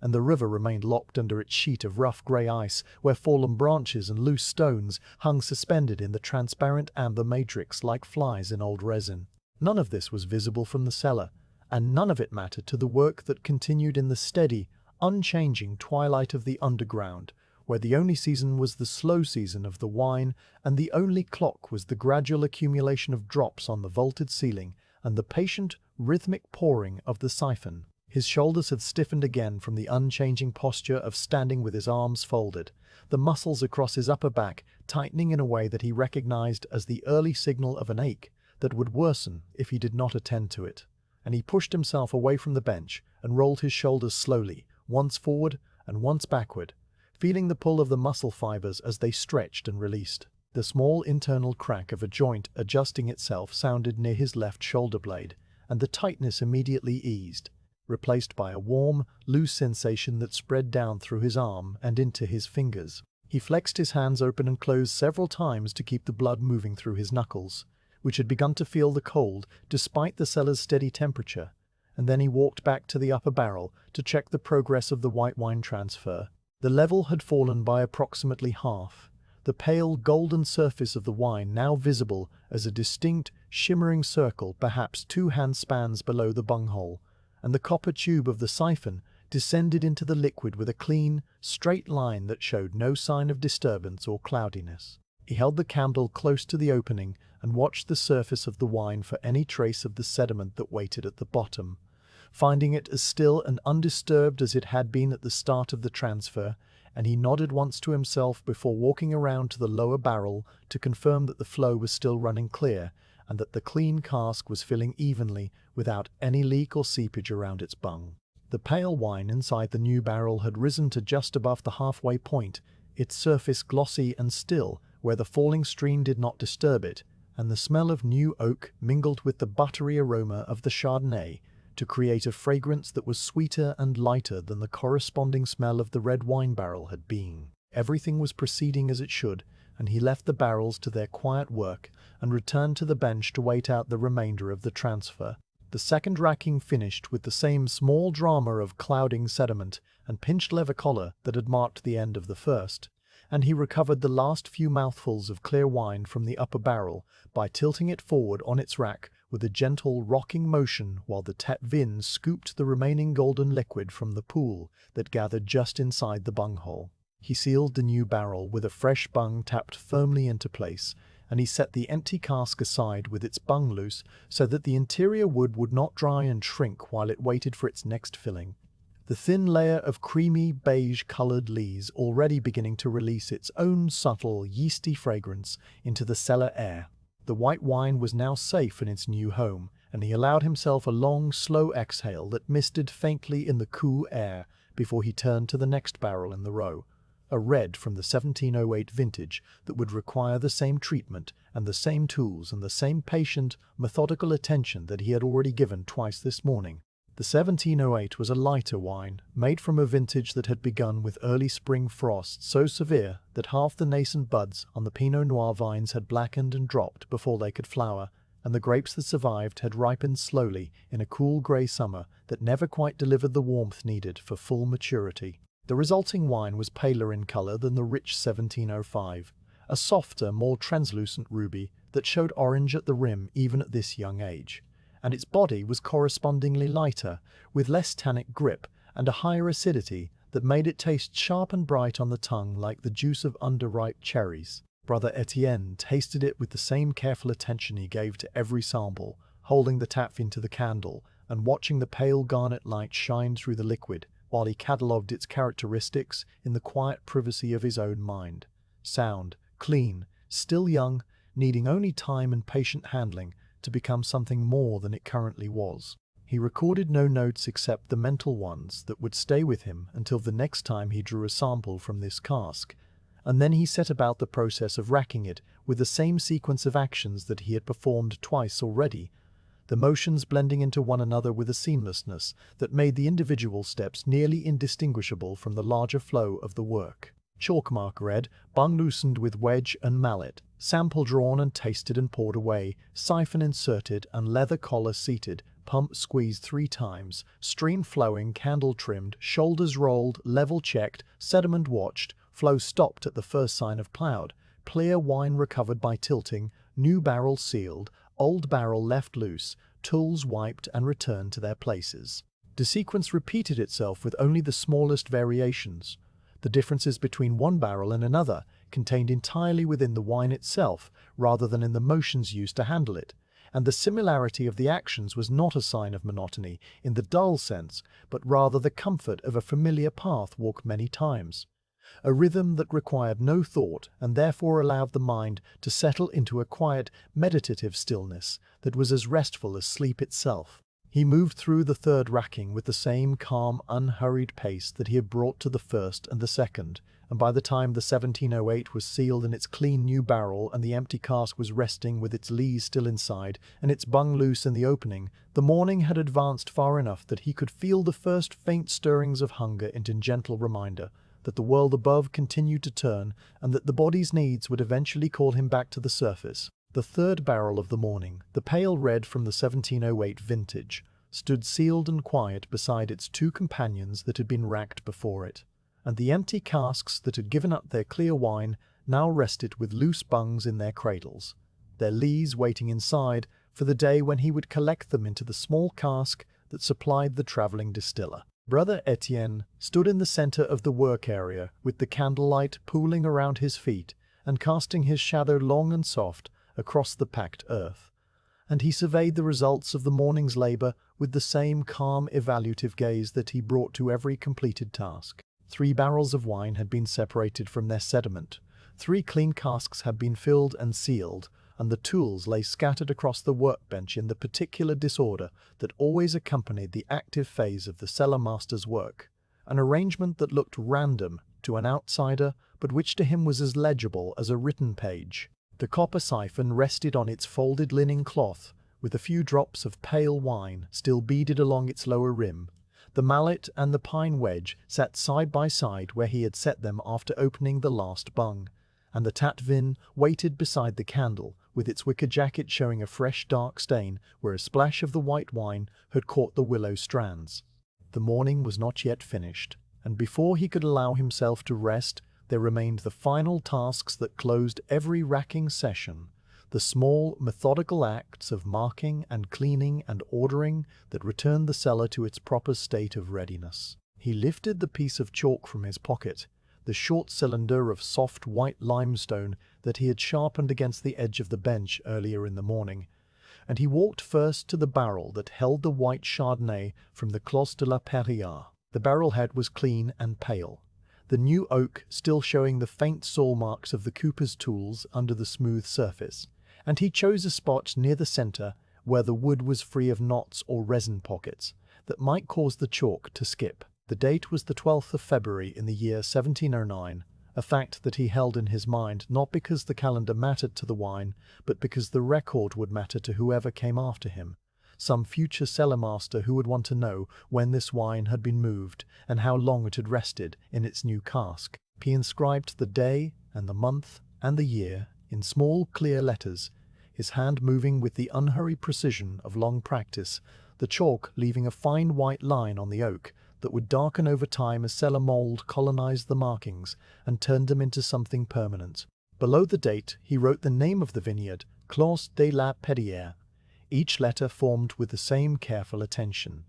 The downstrokes slightly heavier than the upstrokes, so that the words would remain legible even in dim light when someone came looking for them years from now. The chalk made a soft, dry sound as it moved across the wood, a faint whisper that was just audible in the silence of the cellar, and when he finished, he blew gently across the surface to remove any loose dust that might smudge, the tiny white cloud dispersing instantly into the still air. He moved next to the barrel that held the red wine from the 1708 vintage, a smaller feuillet that rested on the lower rack near the workbench, and he repeated the same inscription with the same careful hand, the date and the vineyard name, the letters growing slightly more fluid as the chalk warmed in his fingers and deposited a fine, even layer on the oak. The final barrel, the paillet of the 1705 Clos des Petits Prés that he had racked first, stood farther back in its cradle, and he walked to it with the chalk still in his hand, and wrote the date and the name on its head, while the candlelight from the bench stretched across the distance and fell on the wood in a soft, diffuse glow that made the fresh chalk marks stand out as bright as new frost. Each barrel now carried its proper label, a small white inscription that connected the wine inside to the place it had come from and the day it had been moved. And this small act of marking was as much a part of the racking as the siphoning itself, the final, quiet signature that closed the work and set the wine on its way toward the next stage of its slow evolution. With the chalk returned to his pocket, he began the inspection of the bungs, moving from barrel to barrel with the boxwood mallet in his hand and tapping each poplar stopper with a single, light stroke that tested its tightness. The sound the mallet made against the first bung was a dull, solid thud that spoke of a good seal and a firm fit, a sound that was absorbed almost instantly by the mass of the barrel and the liquid inside, so that it had no echo and no ring, only a brief wooden note that faded as quickly as it had sounded. He moved to the second barrel and tapped its bung, receiving the same dull thud in return, and then to the third, where the mallet produced a very slightly higher note that made him pause and tap again, listening more carefully this time to determine whether the bung was truly loose or whether the barrel's slightly smaller dimensions were simply altering the sound. The second tap produced the same note, consistent and firm, and he decided that it was the size of the feuillet, rather than any fault in the seal. So he moved on to the empty barrels where the bungs were only loosely set to allow the wood to breathe, and he tapped each of those as well to make sure they would not fall out if someone brushed against them in the dark. The last tap faded into the silence, and he set the mallet down on the workbench with a small, final clunk that marked the end of the bung checking and a beginning of the cleaning. The cleaning of the tools was a ritual that he had performed so many times that his hands moved through it without any need for direction, each action leading into the next in a seamless, flowing sequence that had been refined by years of repetition into something almost graceful. He lifted the copper siphon from its folded linen cloth and carried it to the stone cistern in the corner, where the cold spring water waited in its rectangular basin with a surface so still that it reflected the candle flame as a tiny upside-down twin. Holding the siphon over the cistern with the long arm pointing downward, he filled the copper dipper from the basin and poured the cold water into the upper end of the tube, watching it run through the interior and emerge from the lower end in a thin, silvery stream that splashed softly into the basin and sent a small series of ripples spreading across the dark water. He repeated the pouring 3 more times, each measure of cold water flushing out the residual wine that had coated the inside of the copper during the morning's work, and the water that emerged grew progressively clearer with each rinse, the faint pinkish tint of the first flush giving way to a pure, transparent stream that showed no trace of the wine it had displaced. He shot the remaining drops from the tube with a gentle flick of his wrist, and then hung the siphon on its peg on the wall beside the cistern, where it would dry slowly in the cool, dry air and be ready for the next time he needed it. The Tatvine required a more delicate touch because the glass was thin and the wicker jacket could not be soaked without eventually rotting the willow strands. He carried it to the workbench and poured a small measure of clean water from the bucket into the shallow cup, then swirled the water around the interior with a gentle, circular motion of his wrist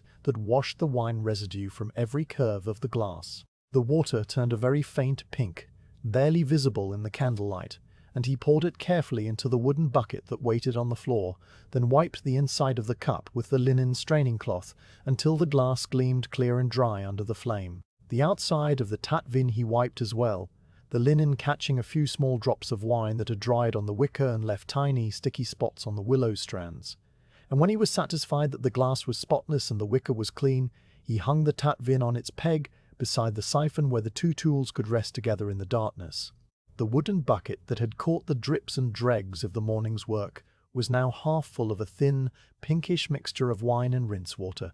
and he lifted it by its rope handle and carried it to the rear corner of the cellar, where a small stone drain had been cut into the floor by the original excavators. The drain was a simple rectangular opening fitted with a flat stone cover that he lifted aside with his free hand, revealing a dark, narrow shaft that descended into a natural fissure in the limestone bedrock, an underground soakaway that had been swallowing the cellar's wastewater for 2 centuries without ever filling or overflowing. He tipped the bucket slowly, the thin pink liquid pouring out in a steady, gentle stream that disappeared into the dark opening with a soft, distant gurgle that echoed up from the depths of the fissure and then faded into silence. A faint smell of old damp stone rose from the shaft as the water fell,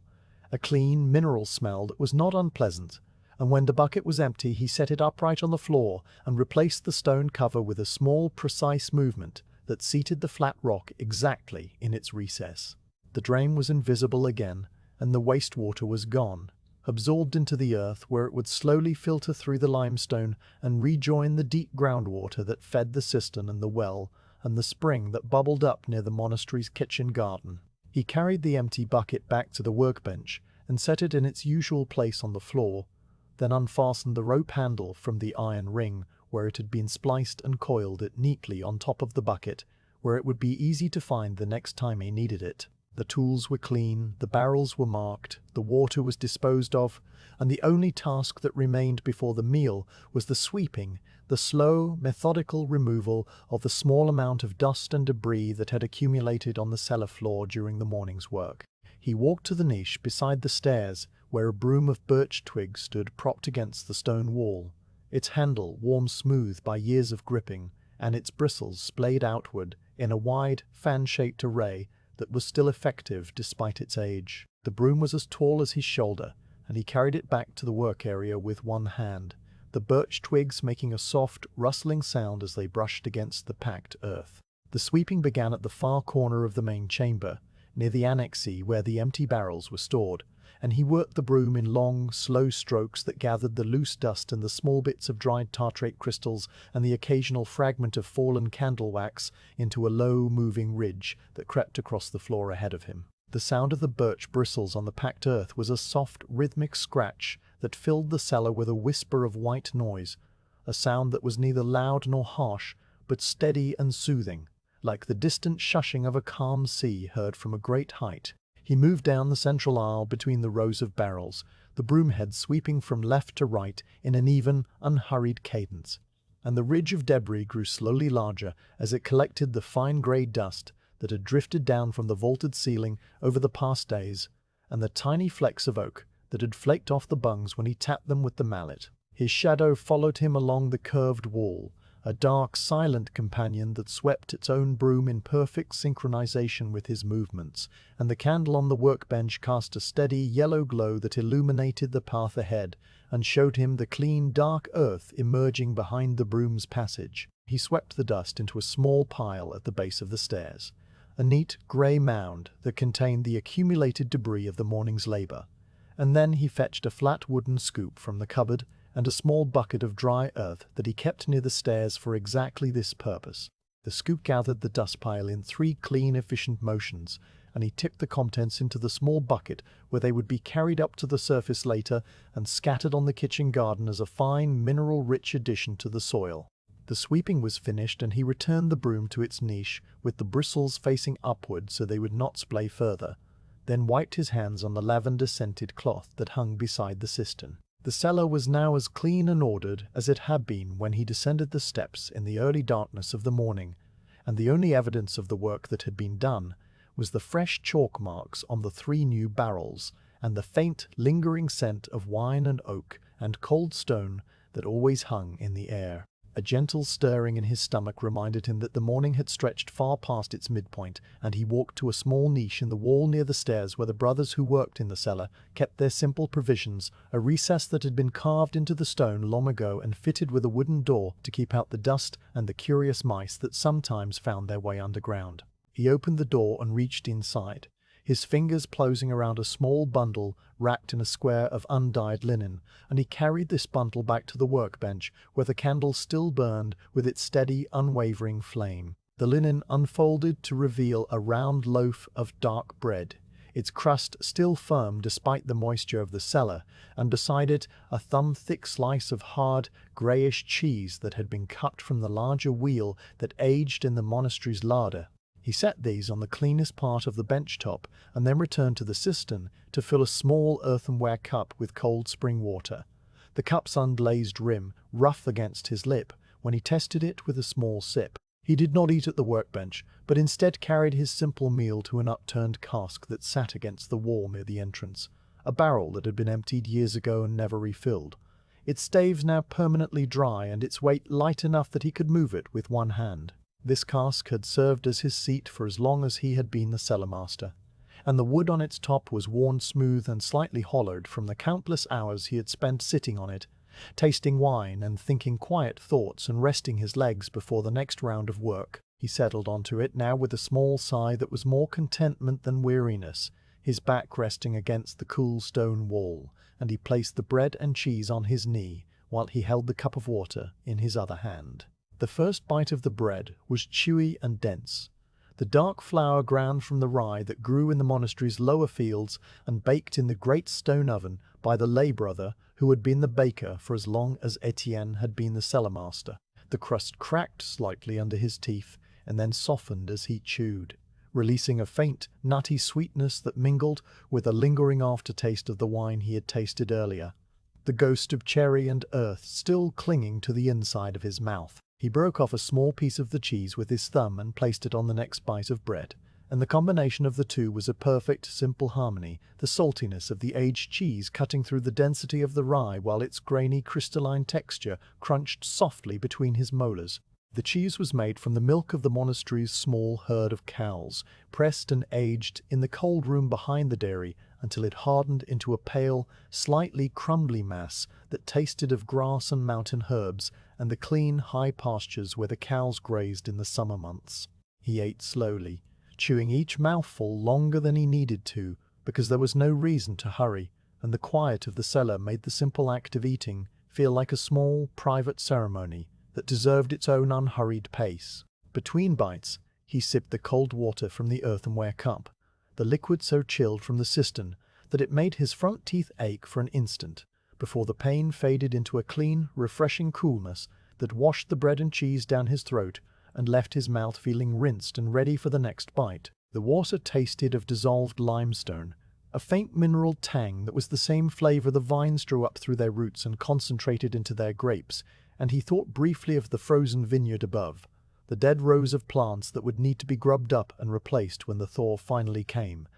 a task that would fall to the younger brothers and the lay workers while he remained here in the cellar tending to the wine that had already been made. The thought drifted through his mind without attaching itself to any emotion, a simple recognition of future work that would come in its own time, and then it faded into the quiet as he took another bite of the bread and another small sip of the water. The meal took perhaps a quarter of an hour, though he made no attempt to measure the time, and when the last crumb of cheese had been eaten and the final crust of bread had been chewed and swallowed, he brushed the few small particles from the front of his scapula and drank the remaining mouthful of water from the cup. The empty cup he set on the floor beside the upturned cask, and the linen wrapping he folded neatly and tucked back into the niche for the next time he needed it.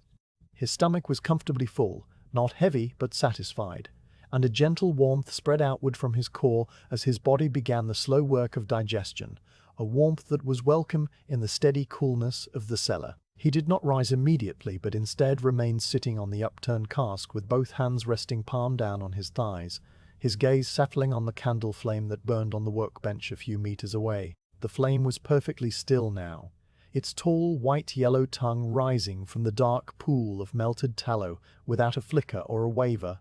and he watched it with the same calm, unblinking attention that he had given to the flowing wine and the settling lees and the chalk marks on the barrel heads. The flame was a small, bright thing in the vast darkness of the cellar, a point of heat and light that had been burning since the dawn of human memory in one form or another, and watching it required no thought and offered no answers, only the simple, hypnotic presence of light moving very slightly within itself, as the combustion consumed the tallow one molecule at a time. His breathing slowed, settling into a deep, even rhythm that matched the stillness of the space around him, and his hands grew heavy on his thighs as the muscles of his shoulders and back gradually released the last of their tension. The cellar held him in its cool, quiet embrace, the weight of the stone and the earth pressing inward from all sides in a way that felt not oppressive but protective, like being held inside something vast and patient and completely indifferent to the passage of time. The wine in the newly racked barrels continued its slow, invisible transformation, the oxygen that had been introduced during the transfer gradually binding itself to the tannins and softening the wine's structure, while the lees in the empty casks settled further into their compact, creamy beds and waited for the day when they would be collected and carried to the distiller. The condensation on the vaulted ceiling gathered its slow, patient drops, each one forming over the course of many minutes before releasing itself to fall through the still air and land on the packed earth with a soft, distant plink. And Brother Étienne sat motionless on his upturned cask, his hands resting on his thighs and his eyes fixed on the candle flame, thinking of nothing and aware of everything, suspended in the perfect, peaceful stillness of the underground, while the cold world above continued its frozen waiting and the vines slept their long white sleep under the snow. The sound of the monastery bell reached him through the thickness of stone and earth as a deep, muted vibration that seemed to rise up from the floor rather than descend from the air, a low, soft sounding of bronze that had been cast in a foundry in Lyon nearly 100 years before his birth, and which now called the brothers to the final office of the day. Brother Étienne lifted his head slowly from the quiet place where his thoughts had been resting, his eyes moving from the candle flame to the darkness above the stairs where the hatch waited, and he registered the bell's message with the same calm, unhurried attention that he gave to every signal of the monastery's daily round. Compline, the night prayer, the service that closed the hours of work and opened the hours of rest, the moment when the community gathered in the choir stalls to sing the psalms of trust and protection before surrendering themselves to sleep. He had not attended Compline in the chapel for many years, his duties in the cellar exempting him from the strict observance of the canonical hours. But the sound of the bell still marked the turning of the day for him, a gentle, distant reminder that the world above had continued its rotation, and that the time for work was drawing to its natural close. He remained sitting on the upturned cask for a minute longer, his hands still resting palm down on his thighs, and his breathing still moving in the slow, deep rhythm that had settled over him during his meal, and then he pressed his palms against his legs and rose to his feet in a single, unhurried motion that sent a small twinge through his knees before they loosened and accepted his weight. The candle on the workbench had burned down by perhaps a third of its original height, the pool of melted tallow now deep enough that the flame sat in a small clear lake of liquid that reflected its own light upward onto the wax pillar above it, and he walked to the bench and stood looking down at the tools that waited there in their particular arrangement. Everything was clean, everything was in its place, and the only tasks that remained were the final, closing actions that would leave the cellar ready for the night and for the morning that would follow. The first of these closing actions was the tour of the barrels, a slow circuit of the main chamber and the 2 annexes that he performed at the end of every working day, checking that no seepage had started, that no bung had loosened, that no small unexpected change had occurred while his attention had been focused elsewhere. He lifted the candle from its holder and carried it with him, shielding the flame with his cupped hand as he walked between the rows of pièces and feuillettes and quartorts, and the light moved across the curved oak surfaces in a slow, rolling wave that illuminated each barrel in turn before passing on to the next. The chalk marks on the newly racked casks glowed white and fresh in the candlelight, the date and the vineyard name still sharp and legible, and he paused beside each of the 3 to check that the bungs were as firm as they had been when he tapped them with the mallet an hour earlier. His thumb pressed against the poplar stoppers one by one, feeling the slight, springy resistance that indicated a good seal, and each one held fast under the pressure, the wood having already begun to swell further as it absorbed the humidity of the wine inside. He moved through the white wine annexe next, ducking his head under the low archway and walking the short length of the chamber with the candle held at shoulder height, and the pale, buttery smell of the aging Chardonnay rose to meet him as he passed between the 2 rows of barrels. The single air shaft in the north wall was a dark rectangle against the stone, its opening covered with a wooden grating that kept out the mice and the occasional bat while allowing the cool night air to drift slowly through the space, and he stopped beneath it for a moment to feel the faint current of colder air that flowed downward from the surface, carrying with it the clean, sharp scent of frost and the distant, muffled silence of the snow-covered world above. The current was steady but gentle, no stronger than a breath, and it told him that the air shaft was clear and functioning, that the circulation of the cellar was undisturbed, and that the white wine would continue to age in the slightly cooler conditions it preferred. The empty barrel annexe required less attention because there were no liquids inside to leak or spoil, but he walked through it anyway, his candle illuminating the stacked casks and the dry floor scattered with tartrate crystals that glittered like fine dark sugar in the moving light. He checked that the loose bungs he had set aside earlier were all accounted for in their wooden box, that no tool had been left behind on one of the lower racks, and that the small cask of collected lees was still sealed with its wax cap and resting securely against the wall, where it would wait for the spring visit of the distiller. The lees cask gave off a faint, yeasty smell that was more bread-like than wine-like, a warm, fermenting scent that spoke of the slow,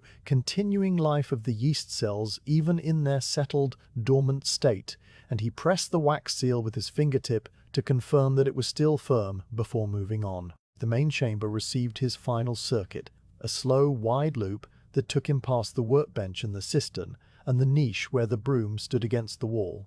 and he paused at each station to confirm that everything was as it should be. The bucket was empty and dry on the floor, its rope handle coiled neatly on top. The copper siphon hung on its peg beside the Tate Vin, both tools gleaming faintly in the candlelight. The broom stood with its bristles upward in its niche, a few small fragments of dust still clinging to the birch twigs. The cistern's surface was still and dark, the water level unchanged, the dipper hanging on its peg with a single drop of moisture trembling at its lip. Everything was in order, everything was ready for the night, and he completed his circuit at the base of the stairs where the worn limestone steps ascended into the darkness that led to the hatch. The candles needed to be extinguished one at a time, a small, careful ritual that he performed in the same order every evening. The first flame he snuffed was the one on the far side of the workbench. The second candle he had lit in the morning to reduce the shadows when judging the clarity of the wine samples, and he extinguished it not by blowing, but by pressing the wick gently into the pool of melted tallow with the tip of his finger and then lifting it back upright, a method that produced no smoke and left the wick perfectly straight and ready for the next lighting. The flame died with a soft, tiny hiss, and the shadows on that side of the bench deepened immediately, the darkness advancing by a full meter as the light retreated.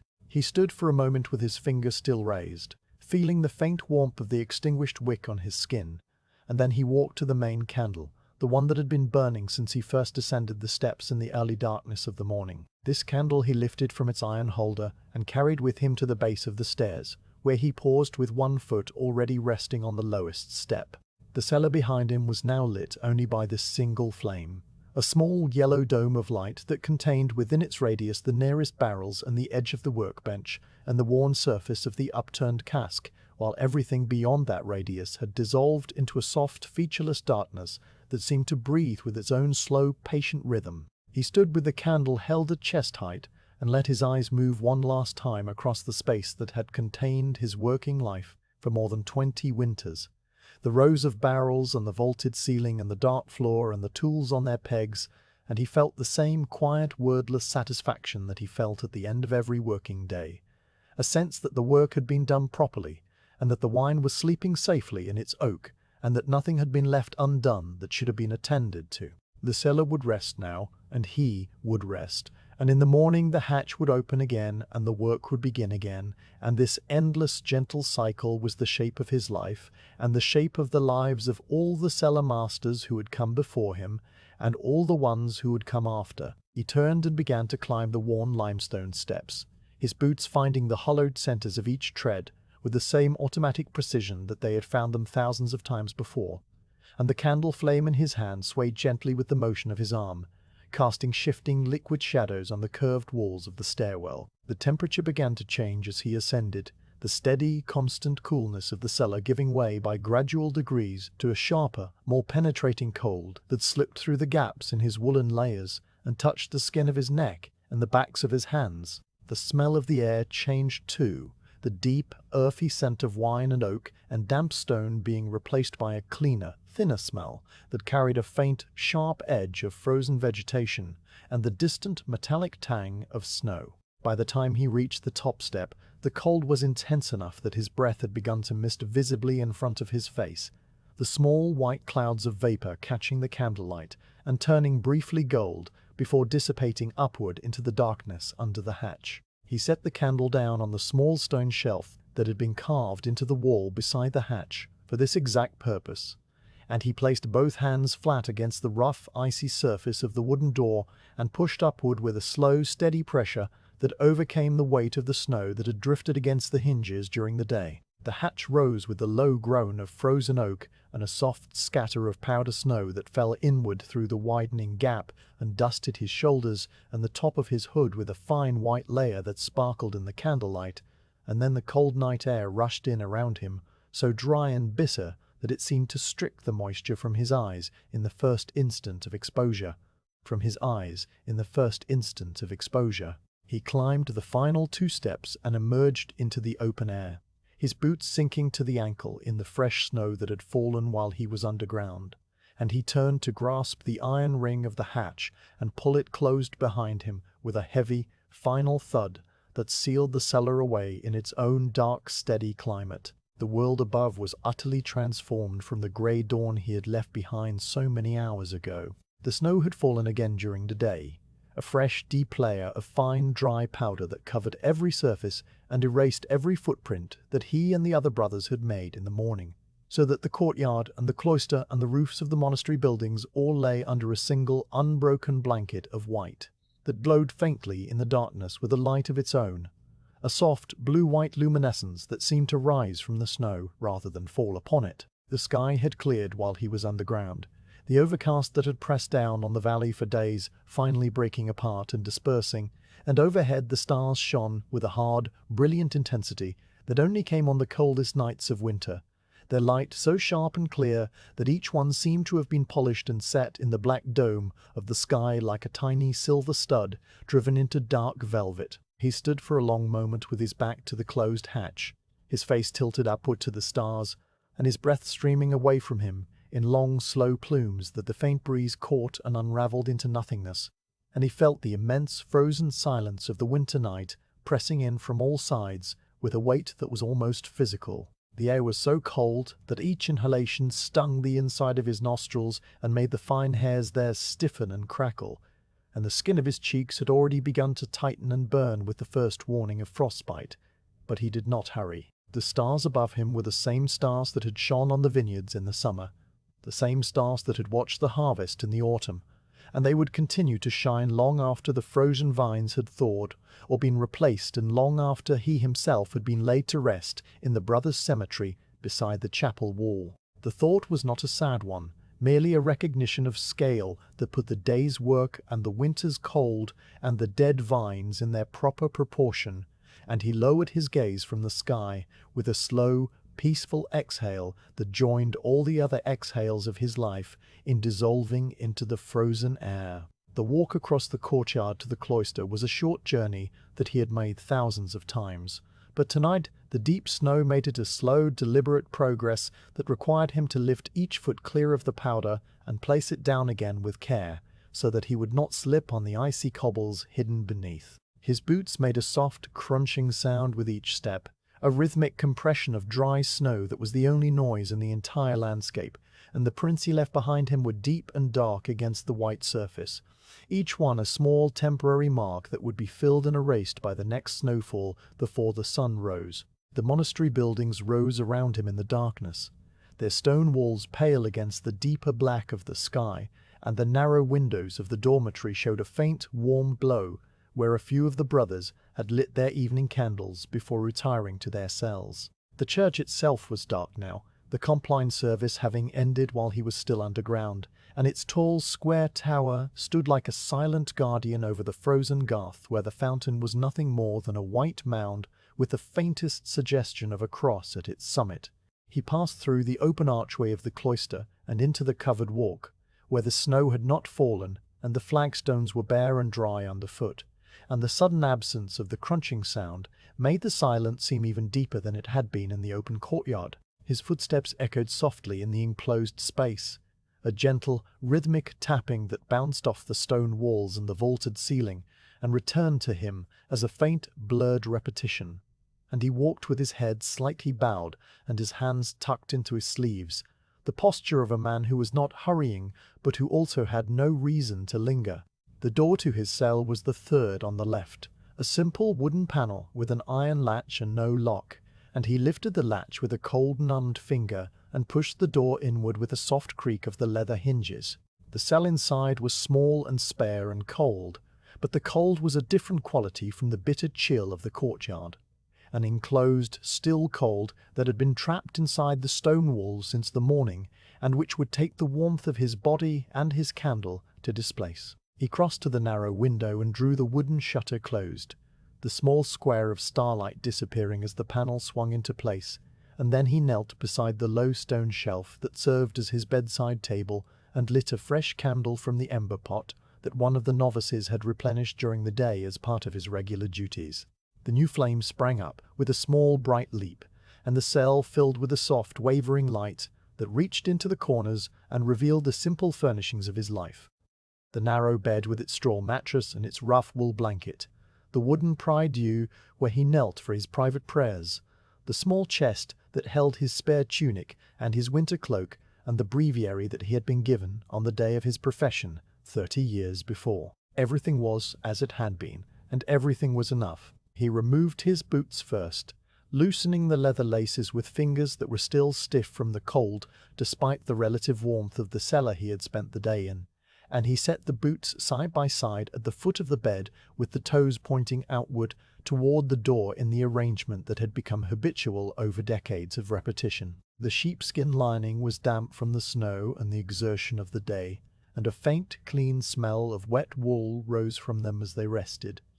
a smell that would fade by morning when the dry air of the cell had done its work. He removed his outer scapula next, the heavy brown wool garment that had protected him from the cold of the cellar and the courtyard, and he folded it carefully over the back of the prie-dieu where it would air overnight and be ready for him in the morning. The linen shirt and the woolen tunic he left on, because the night would be cold and the single blanket would not be enough without the additional layers, and he climbed onto the bed with a slow, deliberate motion that made the straw mattress rustle and shift beneath his weight, before settling into a shallow, body-shaped hollow that had been pressed into the padding over years of use. He lay on his back with the rough wool blanket pulled up to his chin and his hands folded loosely on his chest, the position of a man who had learned long ago how to compose himself for sleep without tossing or turning, and he let his eyes rest on the candle flame that burned on the shelf beside the bed. The flame was smaller than the ones he had used in the cellar, a thin, bright sliver of light that rose from a narrow beeswax taper rather than a thick tallow candle, and it burned with a gentle, almost motionless steadiness that made the shadows on the stone walls seem to breathe very slowly in and out. The cold in the cell was already beginning to give way to the tiny heat of the candle, and the larger, slower warmth of his own body trapped under the blanket, and he felt the skin of his face beginning to thaw, the tight, burning sensation of frost exposure fading into a mild, tingling warmth that spread across his cheeks and his forehead and the tip of his nose. The silence of the monastery at night was a different quality from the silence of the cellar, higher and thinner and more open, but it was just as deep and just as complete, and he lay inside it with his breathing growing slower and more even as the moments passed. Somewhere far away in another part of the dormitory, a brother coughed once in his sleep and then was still, and the small sound travelled through the stone walls as a faint, muffled thump that was swallowed almost instantly by the greater quiet. Outside the shuttered window, the snow continued its patient, silent waiting, and the stars continued their slow, wheeling progress across the frozen sky, and the dead vines stood in their rows under the white blanket with their shattered cells and their frozen sap held in perfect suspension until the spring thaw that was still many weeks away. His thoughts drifted without direction as sleep began to approach, touching on the day's work, and the chalk marks on the barrels, and the taste of the white wine from the Clos de la Peria, before moving outward to the image of the cellar resting in the dark beneath its closed hatch. The newly racked wine clarifying slowly in its fresh oak, the lees settling into their compact beds, the tools hanging clean and ready on their pegs. He thought of the empty casks waiting for the next vintage, and of the small cask of collected lees waiting for the distiller, and of the frozen earth above that would one day thaw and receive new vines, young plants that would need decades to reach the gnarled maturity of the ones that had died, and he thought of the cellar master who would come after him and read the chalk marks on the barrels and draw samples with the same tatvin and hang the same siphon, the same peg at the end of the same kind of day. The chain was unbroken, stretching backward to the first monks who had dug into the hillside and forward to a future that he would not see, and his place in it was simply to hold the tools for his allotted span and then hand them on. The candle flame on the bedside shelf began to lean slightly as the wax pool deepened around the wick, and he watched its small, bright wavering for a moment longer before reaching out with a slow, heavy arm and pinching the flame between his thumb and forefinger in the same gentle, practiced motion he had used in the cellar. The flame died with a tiny, final wisp of smoke that curled upward and vanished into the darkness, and the cell fell into a perfect, absolute blackness that was as soft and enveloping as the wool blanket pulled over his shoulders. He closed his eyes in the dark and let out a long, slow breath that seemed to carry the last of the day's tension with it, and the great, frozen silence of the winter night settled over him like a second blanket, pressing him gently down into the straw mattress and the patient earth and the deep, dreamless sleep that waited just beyond the edge of his thoughts. Deep beneath him, in the cellar that had been carved into the hillside 2 centuries before, the barrels rested in their perfect, constant darkness, and the wine continued its slow, invisible journey from grape to something finer, and the condensation gathered drop by patient drop on the vaulted ceiling, and nothing moved, and nothing changed, and nothing needed to change. Because the work of the cellar was the work of patience, and the work of patience was never finished, only paused, only suspended, only paused the cellar, to the candle at the wreath, and then the hamder of beath sipla sang thou lifts the F called word of dangi.